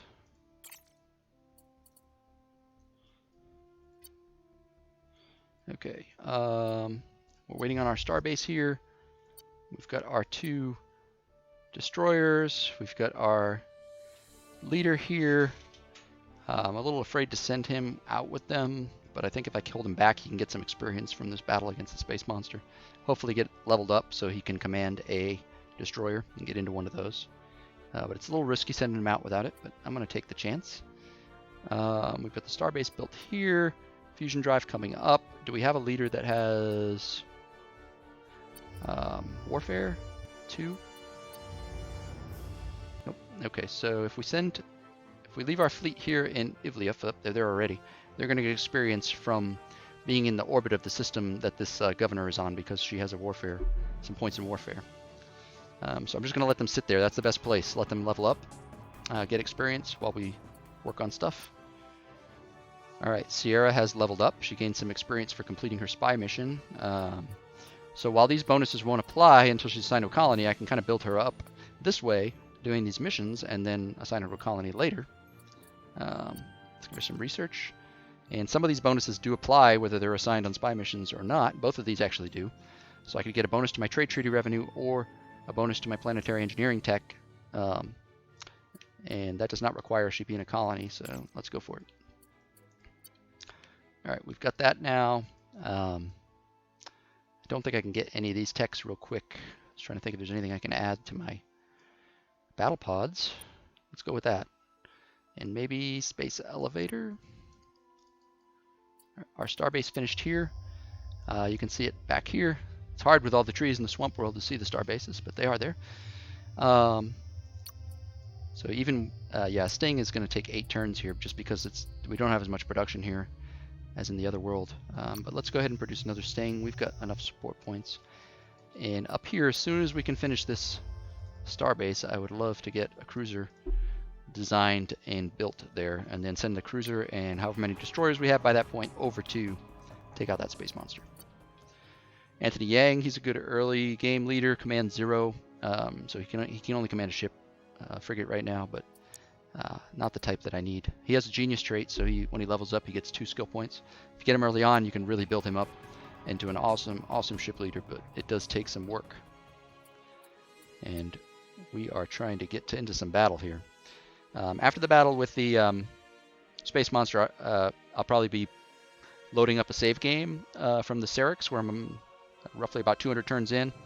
I posted a video on YouTube earlier today on our channel, and it's got some later gameplay, and I'm just going to pick up from that because I played it just a little bit beyond that after the end of the video recording, and of course had a epic battle right afterwards, which is always the case, right?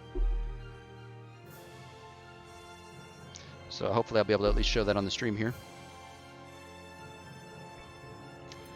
All right, we just got news, rumors. Galactic amusement park has been built on Leaku. So the Moltar, I know from experience that's their homeworld. So they've built a Galactic Wonder, and we know the Galactic Relic collection is down here on Nova Prime system.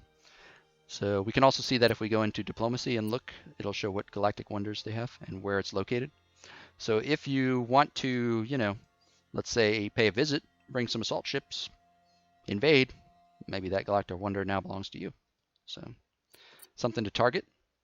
Sarla Skak, she's quite good as a colony leader, quite good at research. Now that I've got Sierra out on missions, I've actually got a colony available to put her in. So I'm going to go for that. Put her in Trioba. Our starbase is built, so now we can design our cruiser. So I'll show the Palacean designs here real quick if you haven't seen them before I design the cruiser. Here's the frigate. We've got 2 designs for each ship, so very aquatic inspired with these guys. Got the destroyer. Ships are animated, as you can see. It's got some wing motion here. Alternate design. This one doesn't have the animation, but it's got more of a elongated design. It's got these interesting like pipe lines coming out of it. Here's the cruiser. This is kind of it's called Mantis, so I think you can figure out kind of how it's inspired, but very cool design. One of my favorites of their lineup for sure. Alternate, yep, we've got the kind of the other form of the Manta with the front flaps and a little bit of accessories there. Bottoms are detailed as well. Battleship, here is the Orca Battleship version 1. Got the hammerhead front. It looks to me a bit like a kind of a cross between a turtle with the shell and everything, and then you got the hammerhead front. We got some animated wings in the back. Pretty cool. The alternate one, we've got another kind of Manta-inspired design here, as you might imagine. It's got a different style of flapping wing in the back, as you can see. The Palacean color is kind of a sea green color, but their ships always include a bit of the green and a bit of the orange and yellow. So they'll always kind of look like Palacean ships, but you can tailor them a little bit based on your Empire color. And then we have the Titan here. This is the big boy. I'm zoomed out all the way. I can't even zoom out anymore. It's got the iridescent scales on it. It's got massive exhaust ports on the side. It's got a powerful core engine in it that's generating fumes constantly. And the reason behind that is because they have an ability called Stellar Blast, which basically emits a powerful blast out from the center. Does up to 60 damage to objects within 15 radius, small objects, and 30 to objects further out. So missiles, especially missiles without the heavily armored trait or special modifier, and fighters and bombers, those are all kind of dangerous to use against the Palacean, especially if they've reached Titans, because it does massive damage to them. It is on a cooldown though, so they have to time when they use it. And of course, the next round of missiles is going to come in. So it's not a total end-all, be-all for point defense, but it can get you out of some tough jams. You can see here, even with tungsten armor, a Titan has 240. And if I reinforce that, it goes up a lot. But anyway, let's go into this slot and create a cruiser. See, cruiser has 40 with tungsten armor. Quite a difference. For the sake of time, I think I'm not going to reinforce it because I want to get you into battle here. Been teasing it for too long. Chaos Chain, we can actually fit one on here. Not a heavy one, but we can fit one. Let's go ahead with it.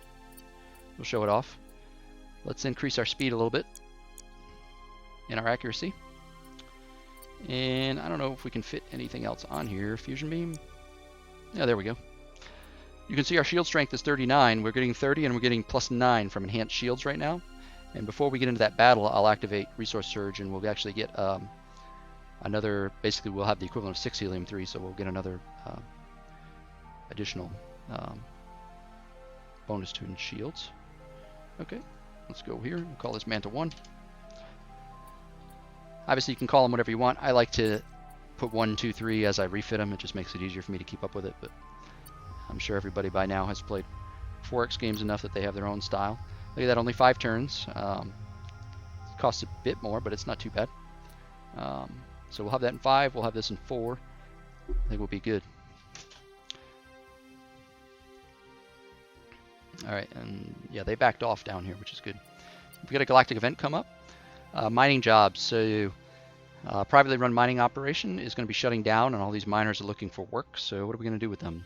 We can have them contribute to population growth in the Empire, trade, or asteroid production exploitations, or research points. So we do have a lot of production going on, so let's go with that. That's a permanent bonus, unlike the pop growth. We'll get that every turn. Okay, let's keep going. Yeah, I think we're working on population here. We've got ships coming. Appreciate everyone stopping by the stream and watching the chat here today. If you have any questions, do let me know. Hey, we've leveled up to be able to command a destroyer. That's perfect. We could do espionage with tech stealing, but actually I'm going to go with instructor to help his ship as well as other ships and get experience. Go ahead and yeah, he's in Ivliov, so if we just go in here, if we assign him to a ship in the same system, it'll happen immediately. If I assign him to a ship in a different system, it's going to take 5 turns. So both of these are equivalent. All right, and he is instantly switched over. Much safer about sending him out now. Actually, this frigate I'm not going to use, so I'm going to scrap it for the BC. And I still cannot afford to rush that. All right, oh well, I tried. All right, we have our Sting out. We are going to go with, let's see. Build a space elevator and another 1. We don't have any bonuses to experience here, so these are not as good as the ones built over here at Ankia.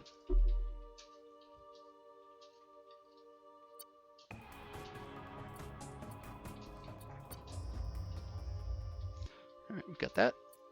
Research is done. I wish I had found beam accelerators because it would have increased my damage, but because I've got the random tech trees on, I cannot see any techs past what I've researched, or basically one level above where I've researched. And you can also see that they're also mixed up. So if you played the game before, they can move up and down some levels. So typically I'd already have beam accelerators, but in this particular game I don't. I do know I'm going to get it eventually though, so I should continue down beams. Graviton Flux is a nice beam. It does double damage to structure once you reach through the armor and shields. Very, very nice bonus. So our Manta is ready to go. Our Sting is ready to go. Let's see, 4 turns. How long will these take? 6 turns. Oh boy. If I go up here. Yeah, let's go up there. I think we'll be able to hit there in the same turn. Let's hope I've timed it right. Let's see. Okay, and we are still immigrating to Ivliov. I think we should stop that now. We're emigrating out from Trioba. We should immigrate into Ankia because this is a 20 pop colony, and it'll benefit more from having pops coming in. I think also it'd be a good idea to go into some of our asteroid belts and change them around now. Let's change this large one from production. Whoops, that's not what I wanted to do. Let's go back into it. Click the wrong button. I need to click up here. Let's change it to Volatiles, which is going to give us planetary engineering, which is going to help our habitat control. We're going to send that over to Ankia and help their population grow. We could do that with another one also, depending what we plan to build. How are we? We're still good on, we're still actually quite good on support points, so let's build another Manta. And let's redirect just one more of those production ones. This medium one. Where is it? Here it is. Let's see. Oh, that's a research one. Can't do that one. It would have to be one of these smalls. I'll have to change them to Volatiles. It's only going to be 50% instead of 150%. That's okay. If you send a lot of Volatiles over, you'll see that you'll get terraforming things really quickly, which is a big part of this game. So far, I've been lucky. I was able to find swamp worlds nearby, but you're not always going to be able to do that. Okay, I've unlocked both my abilities now, so if I wanted to, in Trioba, since I haven't been building many buildings this game, there are quite a number, and as Cerixx, I usually go for a lot of the buildings first, but I've gone, given the natural bonuses to planetary engineering and the way the game is played out, it's just been a little different this time. So while I had restructured this one for civilian buildings earlier, I think now may be a time to use Colonial Restructuring and go military here, since we're mostly building ships. Let's go ahead. I'm going to go here and here, and I might have one more. So I either go for a faster construction or more experience. I'm going to go for the more experience and support points. All right, excellent. So this ship will come out with more experience now. We are a couple of turns away from getting over there. All right, our volatiles have arrived. You'll see now that we're getting 1,096 here, 645 of which from asteroid exploitation. So huge bonus. If we look at habitat control, that's giving us 419% population growth. So do not hesitate to switch over from production as your production goes up, and especially if you research volatiles extraction, to start doing that, especially if you need to terraform worlds. Obviously I'm using it just for pop growth. I've already got ideal situations here, but all right, he's going to arrive in one turn. We're going to meet up. Oh, whoops, I have planned poorly. All right, well, we're going to have to retreat with that destroyer because we're not going to be able to defeat him on our own. Let's flee. I'm going to set this down, actually, the speed down.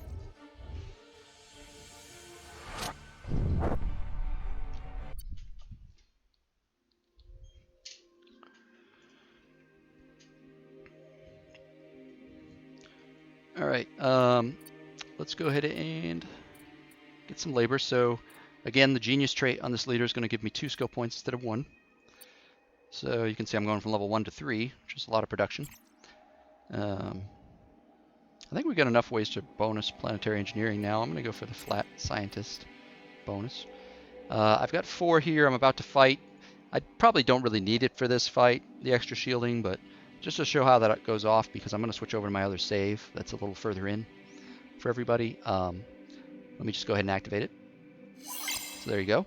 You can see we're now up to 6. I didn't have at least 2 of anything else, so otherwise they would have all benefited, but you can see +2 from Resource Surge, unique ability right here. I want to have that for 10 turns. So let's go ahead and get into some combat. Let's see our leader here. One of our new music tracks included with Natural Law is playing right now. It's a very Cerixx inspired track. Got the Chaos Chain here. I'm not going to be able to show you the full effect of the Chaos Chain. It bounces off enemies and hits other enemies, but unfortunately it's just this guy, so this is not going to be much use, so I'm just going to leave that there. I can scan. It'll take both my actions. I won't be able to move, but let's find out about this Space Amoeba. You can see here he's got a 100 damage slime attack. He's got 133% ship attack, which is enough to hit my ships based on my defense. The more, basically if you have equal ship attack and defense, you get a decent chance to hit. The more those get separated, the more defense you have versus attack, the less chance you're going to have to be hit. So he's only got 60% defense. With my ship attack, I shouldn't have any problem hitting him. He also has a special ability called Fast Regeneration, so he regains 10% of his armor and structure points every turn. If you don't bring enough firepower, you can't really whittle him down. He's just going to regenerate. Also, he's protected against ion weapons, so if you're thinking of stunning him with ion, it's going to be a little difficult. All right, let's see. Let's move in. We do have an overload system in this game, so one of the choices you have is basically every few turns, they go on cooldown once you use them, but you can use either a shield overload, a weapon overload, or engine overload to move twice as fast, half your damage to your shields, or double your, or basically depending on which weapon type you have, you'll have a different bonus. Doubles beam damage in this case. Missile weapons double structure damage, which makes missiles very good at taking out like very reinforced titans, for instance. I'm going to just overload my beams. 21. Okay, well, not bad, not bad. Beams do less damage the further away you are from the target. That's why they have a scale of 4 to 12. Kinetic weapons do their full damage at any range, but are much less accurate. So let me show you how the. So here's how I turn on movement speed. Oh, I can't with this. Sorry, I don't have any movements. I'll show you next turn. Let's go ahead with our Chaos Chain. Did 16, so again, you know, it's not the best at taking out single targets like this. Ooh, that hurt. That hurt quite bad. He got through my shield and got into my other stuff. So I need to hopefully get a lucky stun with the neutron beam. Not so lucky. Let's get this guy down here quickly. Can't only move this far. I'm going to use engine overload. Laser's not going to do much, but I think we just overload. Our fusion beam is down. Chaos Chain is still up. I could rotate to put my shields toward him. I'll do that after I fire. All right, that was much, much, much better. Took both his weapons down, so I should be okay. But just to show you that tactic I was talking about, if you rotate, you can either use the mouse or click the arrow. You know, now he's most likely going to hit my right side shield, which is full strength, so you can rotate your shields towards the enemy to minimize damage. Since he's not going to be able to attack now, you can turn on fast animations, which will make everything move faster. And later game battles, that's useful. There's also auto combat, which is different from auto resolve. Auto resolve ends the battle immediately. You see the results. Auto combat lets you watch it play out as a spectator. Both sides AI moves. You want to make sure flee disabled is checked if you don't want your ships fleeing, because the AI thinks they're going to, you know, if you want the AI to try to save them, you can. If you think it's going to flee a ship in a battle you could win, just check that box. When you turn on auto combat, there's a super fast button. It's already checked. You can see how fast battle plays out when you have that. So If you're the type that doesn't like auto-resolve, you want to manually fight, but you find the battles just take too long late game, we've added that in 1.2, which just released today. Free update to the base game, and you'll be able to see it. You'll be able to take advantage of that. All right, so we won our first battle. We've used our abilities. I haven't shown you the Titan ability, but I think we're in a good spot here to swap over to a save. If we look here real quick, you'll see that, let's see the tail of the tape real quick and see where we are. So fleet, based on my building, I've gotten up to rank 2 among the 3 races that I'm aware of. There's 8 races out there, so who knows if these are just weak. We can see the Nova have not really built up much fleet at all. But you can see how much I'm making for my trade treaties down here. Production-wise, we're low. Tech, we're low. Population, we're catching up. We're basically staying even though they've got bonuses. We're doing good. Culture, Nova have big bonuses to culture. They're far ahead. Overall, we can see here that the Nova are quite a bit ahead. Did anyone want to see anything in this game that's in the chat, or possibly see the new human fleet that comes for free with the base game? If you haven't seen it yet, I can swap over and show that. I don't have it in combat, but I can show you in the designer if you want to see what those ships look like, or I can go ahead into my Cerixx game. We'll have some much later game battles and stuff in the turn 200 range. If anyone has any opinions on that, just feel free to mention it in the chat, and I'll wait just a second. All right, I haven't seen any calls to see the new human fleet, so I'm going to go ahead and switch over to my save game.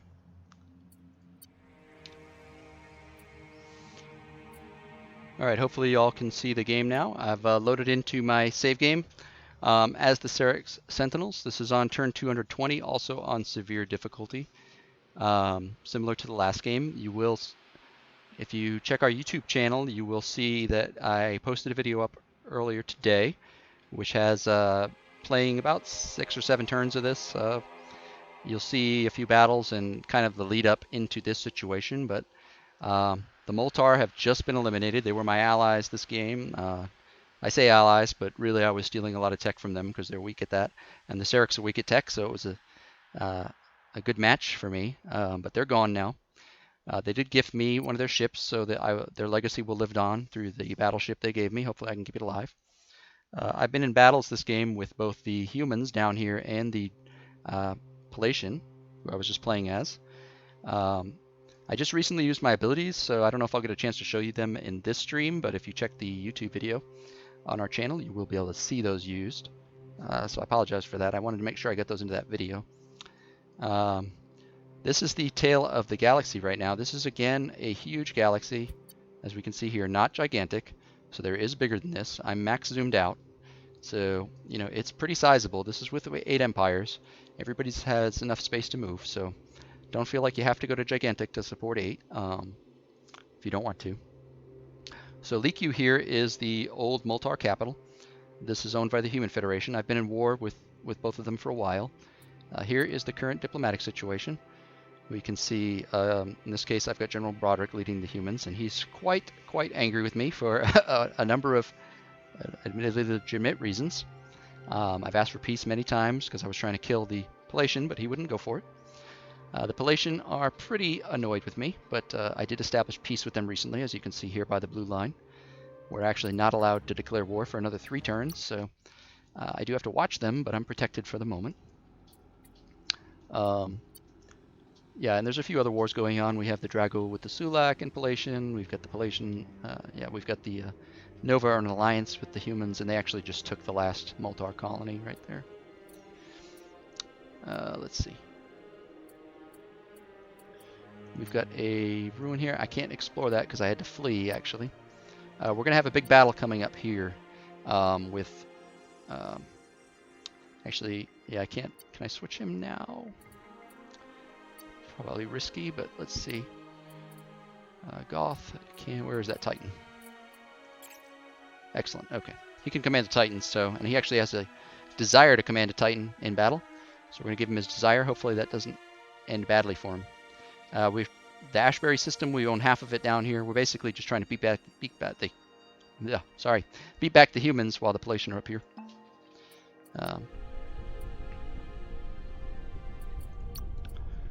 Let's see, Marine Garrison will help us keep these pops in line, so let's go with that. Battle Station. I've got enough money at this point that I can rush a lot of things. I had a lot in research. I did not use random tech trees in this one, so you can see all the way down where everything is. And I have obviously focused fighter bays and bomber bays because that's one of the specialties of the Cerixx. It's one of the things they're known for. Let's go into a battle with Goth. I had a few battles with human titans in the save, but they actually weren't too difficult. It's a different story than the one coming up. Alright, so this is a Judge battleship.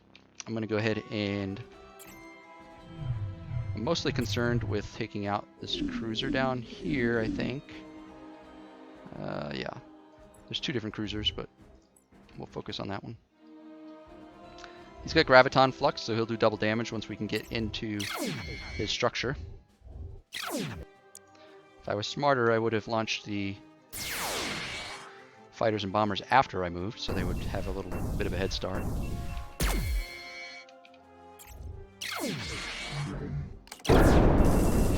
Our missiles have hit. Alright, we are almost through his shields and his armor's down, so we may be able to get into the structure where our graviton beams, or our graviton flux beams, can really do some damage. Oh yeah, he's going to be done right now. Yep, there we go. Fighters are already back. Relaunch. Let's rotate. Alright, hopefully we take this guy's armor down, and let's overload our missiles and beams. Alright, he is certainly hurting. That laser is not going to do much damage against class 6 shields. These reduce damage from weapons quite a bit, and this laser is only doing up to 7, so that's why it's doing so little. If you're wondering, you cannot use lasers or basic weapons for too long, unless you have a, beam accelerator and a lot of bonuses or something, because shields will override that. Bombers are back. We'll launch them, and I'm going to overload shot this guy. Since he doesn't seem to have any missiles, I'm going to get in close so my PD weapons can hit too. Oh, kill shot. Here we go. Boom. Goodbye.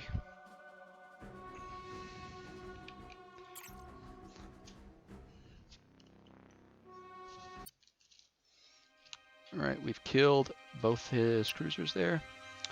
And we already have this system, so we're going to go ahead and attack this one. We can see here that he's got 0.3 ground combat strength left. Unless he does something about that, it's going to go down minus 0.5 per turn, and I can invade with 100% success, no risk to assault ships next turn. So I'm just going to wait one more turn. Here at Goth, this is the battle. That's wow, yeah. Does not seem to be in my favor, but I have some faith that I can pull it off. I do have this powerful Titan. He has one too, and a battleship. I've got a few very experienced, or fairly experienced cruisers, all with fighters. So let's see what we can do. Haven't actually played this battle to completion. I just know how much of a challenge it is. And here we go. That's part of the reason it's a challenge. Titan with combat jump pods just jumped right in my face and is going to unload his plasma cannons on me next turn, I believe. So I need to unload everything I have on this guy as soon as possible. My Titan is built with missiles for long range fighting. He's decided that he doesn't want to play that way. So he has a lot of health, 1440. So it's definitely reinforced a bit. This is still an initial frigate from level 1. It's got a lot of bonuses due to its experience level, damage, attack, defense, boarding, but it's still a basic frigate from turn 1, so not going to do too much. Let's turn on the movement thing. Let's get these guys over here. It's 150 shielding. Oh boy. I believe he's got a shield capacitor. He's got combat jump to displacement battle pods, and he also has the group shield, which is the human Titan ability, which gives them bonus protection against damage. So the battle pods are also giving him extra attack. One thing he does not have is much PD. Only one wardside cannon, so the good news is our fighters will be able to harass him as much as they want.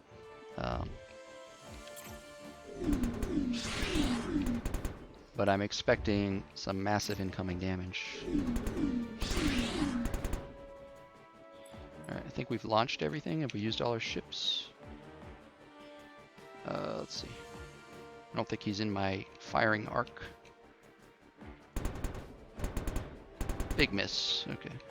I didn't look at the chance to hit there. Right, let's move a little closer. Alright, I think that's good.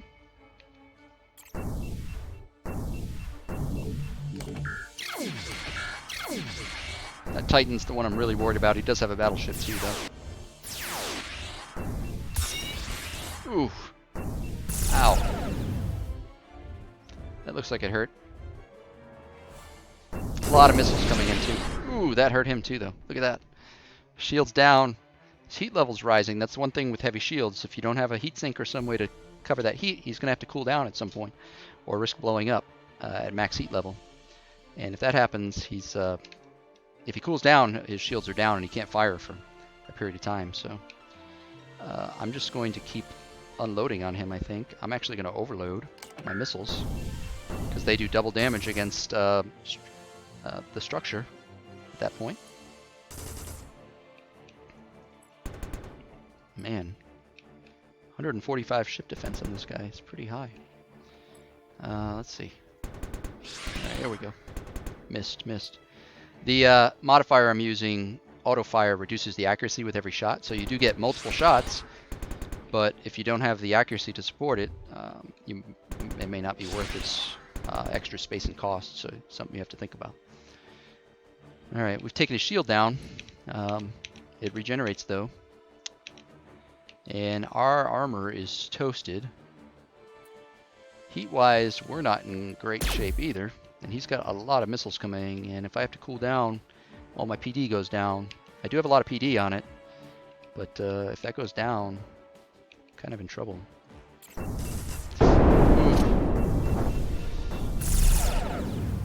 Right. There goes that ship. Ow.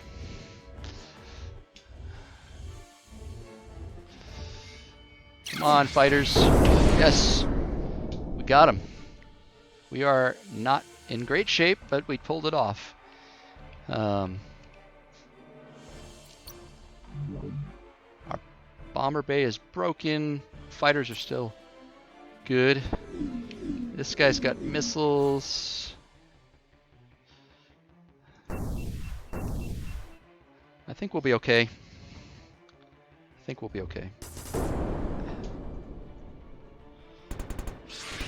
If we can run them out of missiles without dying, let's take a shot at this with my PD. You can defend other ships with PD. You've got a PD all targets that'll automatically fire, or you can manually fire them.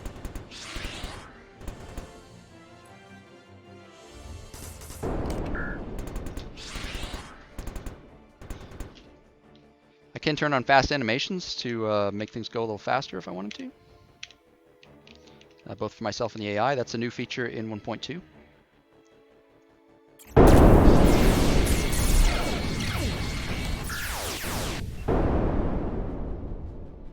There you go. Pretty quick. Our Titan now is in a situation where we've taken so much system damage that we cannot fire any weapons, and both our bays are down. So basically a sitting duck here if our cruisers can't finish this off for us. But I think they're in good enough shape that we can do it. This guy's actually, pretty much his systems are gone. If we can take down their cruisers, it's probably their biggest threats left, and our fighters are back. Let's see what we can do.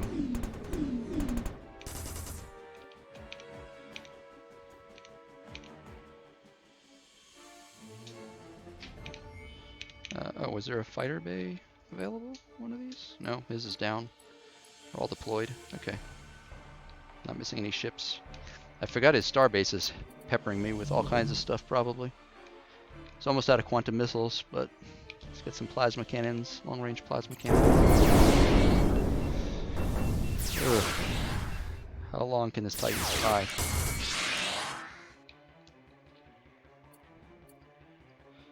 I mean, I could rotate. Try to eliminate some of the damage.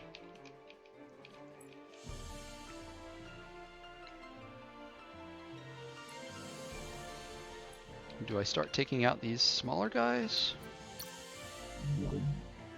They've got graviton flux. I probably should. They're going to be doing a lot of double damage against me. Let's see. How far can I rotate? One move. There we go. Oh, his weapons are broken. Well, that doesn't help.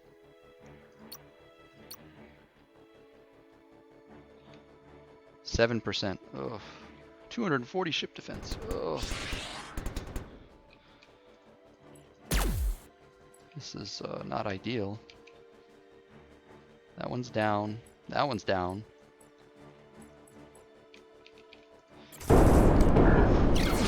Oh, thankfully, he fleed.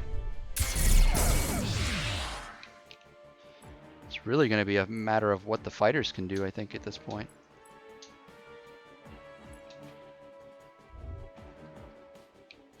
That guy's going to die. Missed.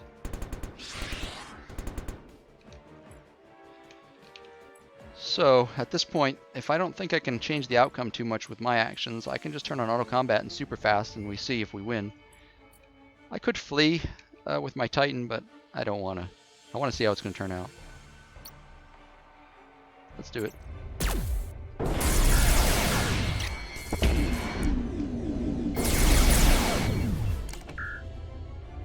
They're going for the star base.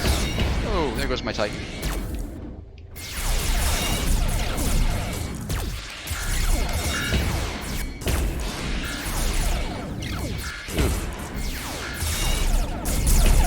There you have it.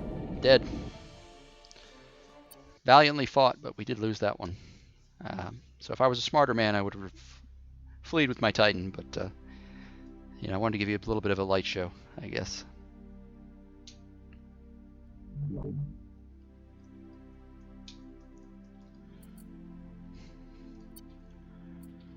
All right, so we've got a galactic event, sentient asteroid here. We could get an extra 500 BC. Is probably not going to do us much. 250 BC and full scan on rival systems.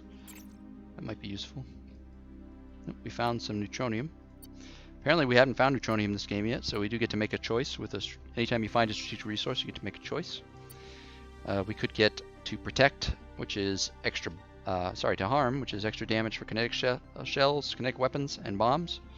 Or we could get armor and rejuvenation, which gives us morale and pop growth. Armor is quite good because it can help you reduce beam damage. Kinetic shells is good if you're focusing on kinetics with your fighters and you're using a lot of fighters like I am. So I'm going to go with to harm. I don't know that I don't have any sources for that yet. Our leader was killed in that battle. So he's gone. We've got a couple of tech level ups here.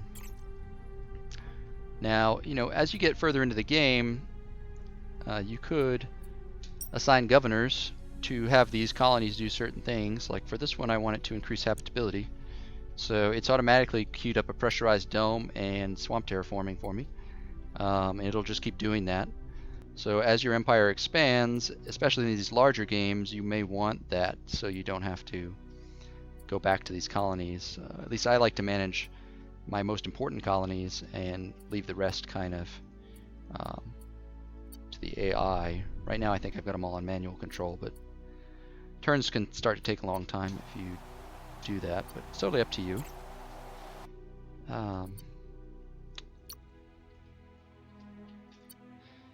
Alright, let's see. We are sending assaults down here. I've got a couple of relay points actually set up, which is new in 1.2. If you look here, you can see how to create relay points. And I've got one coming actually from Arbitros right now. It's hard to see because there's a green line crossing, but there's a purple line underneath here. And if we go here, you'll see the assaults, all my assaults are going to Ashbury. I could change this. I created this by clicking on the assault button down here, clicking create a rally point. Pick where you want to come from. Let's say Attila. I want to send them down here. Let's see, you got to be careful to click on the system when there's a fleet there nearby. There we go. You see the purple line there? Now I'm sending assaults. If I wanted to send all military ships or just civilian ships, whatever I wanted, I could do that there. I can also remove that by just clicking rally point deletion, clicking here, and it's gone. So a good feature for getting like areas where you're going to get a lot of assault ships, which is what I'm doing right now, producing assault ships in Baruna and Arbitros, sending them down there, and hoping to take that colony from him. As far as power level goes in this game, just so you have a feel, I'm 6th right now, according to this. Tech level, Moltar are flatlining because they're out of the game. Production, fleet, I'm quite up there, but I lost a lot losing that Titan right there. I do have another Titan. Population, culture, and overall. Nova are quite strong, and they're allied with the humans, so a little bit of a problem for me. Here is my Titan, by the way. You want to see the current configuration of it. Got the shield capacitor, I've got a bomb rack on it, fighter bays, bomber bays. Of course, it's animated. Like all the Cerixx ships, it's got the Cerixx insignia on it. Their symbol of law enforcement and, enforcing justice, ensuring justice throughout the galaxy. Also have these hangar bays that open and close, as part of their fighter and carrier focus. Let's see, is there anything else anyone would like to see that I haven't shown at this point? I've showed, I think, both Palacean abilities earlier in the stream. I've showed both the Cerixx abilities now. Or actually, sorry, I can't show the Cerixx abilities because I'd have to load up my save to do that. But if you check our YouTube channel, you will see that in the video there. I've also used the Titan. You get a good sense, hopefully, here of what a large or a huge galaxy looks like with 1.5 times distance. And currently, you can get a pretty good sense of how that goes. Here's my tech tree again. This is how far I've gotten so far. Playing on severe, as you can see, the AI can definitely put up a challenge. They had that Titan with plasma beams, which do more damage and are more accurate up close. Having combat jump displacement on that was definitely a smart move on their part. Did heavy damage to me before my missiles could and my range could do the work for against them. So, do I have any other leaders here? Here's one of the new Cerixx leaders that's in the game, Jarasa. There's also a new one called Graz, who's a ship leader. I don't have him currently, but there are 4 new leaders added to the game.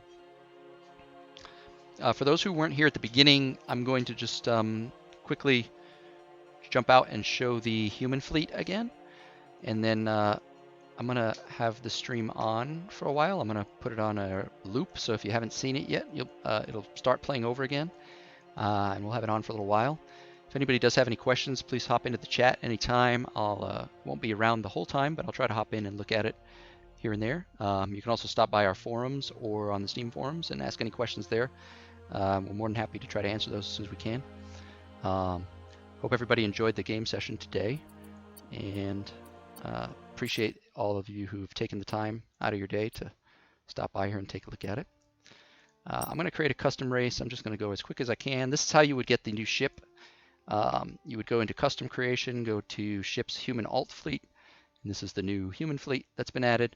I'm just going to leave everything the same way because I'm just going to hop into the ship designer and show you. I'm not actually going to play.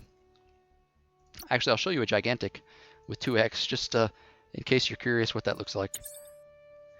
If you're on the fence and you're like, I don't know if this game's got enough systems for me, well, this is double the huge size. So. You can also set planets to many if you want. I left it on average, but all these systems would have even more planets if you wanted that. My personal preference is probably to play on large galaxies, maybe 6 players, something like that. But huge on 8 is definitely fun if you want that epic play. All right, this is gigantic with maximum distance. So I cannot even fit everything on the screen. Even the remote exploration window is too big to fit on here at max zoom out. Absolutely gigantic. So I think it stays true to its name. Late game in this, if you don't have good hardware, you may have some performance concerns, so just be aware of that. There is a warning on that when you pick that mode. There's just a lot to calculate, a lot going on in a galaxy this size. Let's go into the ship designer. I'll show you that human alt fleet. This is completely free. You don't need to buy natural law to get this human alternate fleet. It's a gift to you. And this is actually pre 1.1. Just a little background. We had a human fleet in the game, and actually all the fleets in the game were replaced in 1.1 because we were not entirely happy with the quality of them. We went back to the drawing board, had new models created, retextured, everything done from scratch, thematic to the races, and then we know the original human fleet was popular with a few people, and we knew that some people didn't like the stylings of the new human fleet we'd added, so we decided to go back to the drawing board, take the old human fleet, and completely retexture it, remodel, work on the models, and improve them. So hopefully you're happy to see them back, and happy to see a new human option. That's pretty reasonable to conceive, I think, in sci-fi, common sci-fi programs. Boy, I sound old saying programs. Television shows and movies, I guess I should say. Let me grab a drink here real quick.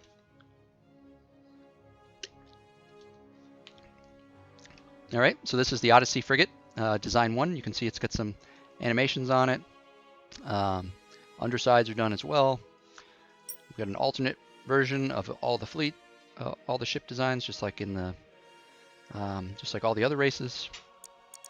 Here's the destroyer design.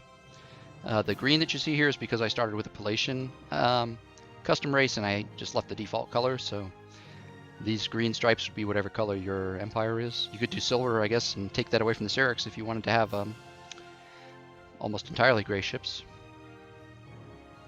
Here's the other destroyer design.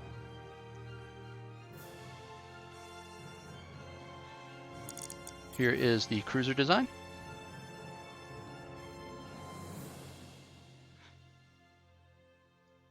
And the, alternate cruiser design. Yeah. Alternate cruiser design.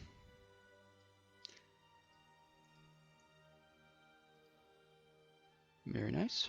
Got the battleship here. I mentioned at the start of the stream, and where I showed these off, this is one of my favorite of the designs. Really like this one quite a bit. It's got a nice kind of turret thing on top. It's got these nice wing pieces. But if that's not your style, alternate battleship here. Got kind of the ski version here with the bottom engines. You can see the lower engines there. Also has a nice turret on top, quite nice. Then we have the Titan. It's the big boy. Typically would have the group shield ability, which is why it's got these huge wings. It's kind of representative of that. But a lot of detail in this one. A lot of windows. We've got a lot of animated portions on it. Quite a lot of engines to keep it propelled in space. But yeah, if you don't like the current human ship design, you could certainly create a custom human empire. Pick the traits you want, everything, assign it the way you want, and pick the human alt fleet if this is the one that fits your style. Some people like the Cerixx as well for humans potentially. So, whatever suits you. Is there anything anyone would like me to show them before I wrap things up here? If you have any questions, just let me know. The base game is on sale right now at the time of this stream. And you can pick it up and natural law for less than the regular price of the base game. So if you like what you've seen and you want to support development, we definitely would appreciate it. But if it's not your cup of tea, understand that as well. So we've got a lot of plans for the game, a lot we'd like to do. We definitely take player feedback into consideration. If you ask any of our longtime members, it's something that we believe is very important. And as indie developers, we do that. Sometimes certain things we cannot do, either because of the design or just because of our size of our team being smaller, but we always try to do what we can. Hopefully that comes across. Try to give away as much as we can. But we do have more expansion plans we'd like to do as well. So if anyone in the chat has any questions, I'll wait just another few seconds here. I'd be happy to answer them. I'll drop out to the main menu real quick and just show off the leaders while I wait and see if anybody's got any questions. Show you the new rulers that are coming with natural law. Admiral Diaz, General Broderick. We've got, of course, the default regular human. We have the new Drago leader there. Here's the original. Here's the alternate Multar leader. Here's the original. Here's the new Sulak ruler. She grabs the dagger. Twirl. She does a nice twirl with it. I like. See here in a second. There it goes. Nice. Definitely suits their nature to stab you in the back. I mentioned this earlier, but you can pick an affinity when you create a custom race. Doesn't matter for the human player, but if you're creating a custom race to fight against, this will matter because it controls their playstyle based on their personality traits. So just bear that in mind. If you pick the Nova affinity for them, for instance, they're not going to be too aggressive. If you pick Dragul, Sulak, Cerixx, and Palacean and Kayak, to a lesser extent, they're going to be pretty aggressive. So just keep that in mind. This is Kanto. He's the new ruler that comes with natural law. We also have the original, Reiko. Aid is the new leader that comes with natural law. Here's the original one, Elena. The Cerixx come with are part of natural law, but just like every other race in the game, we've added a second leader, or second ruler. Sorry, I keep using leader. We used to call them leaders. To avoid confusion with the ship and colony leaders, we've changed them to rulers. But the new ruler for the Cerixx is Marshal Tarak. Or Tirak, sorry. He controls his mech with the kind of headband here, and he's got a pretty powerful arsenal of weapons. So, and then we have the Palacean. This is the alternate one. Their alternate leader, Kotladon. Their default and primary ruler is Majidin. So when you look at these leaders in diplomacy, you will notice if they're happy or angry, they do change their animation set, so definitely check that out. And if you click on the little eye when you're in diplomacy screen next to their portrait, you can see them full screen and you'll be able to see some more of their animations. I like in particular General Broderick's got one where he grabs his belt when he's happy and kind of shifts it, and then when he's angry he kind of makes a motion for his gun. It's quite nice. Several of the other ones have amusing animations as well. So all right, well, I'm going to stop the live stream now, and be back in just a second. I'm going to start it over from the beginning, so if you've missed it and want to check it out from the start, I'll be going through everything and just be letting it go on loop for a little while. If you have any questions, like I said, stop by the chat, ask them. I'll try to hop in and look at it from time to time. Ask us in our forums, stop by the Steam discussion forums, wherever you want to chat with us. Again, appreciate everybody's time, whether you buy the expansion or base game or not. The fact that you stop by means a lot. Certainly appreciate that, and do keep us in mind if now's not the time for you. Do keep us in mind, but we are on sale right now. So thanks again. See ya. Thanks everybody.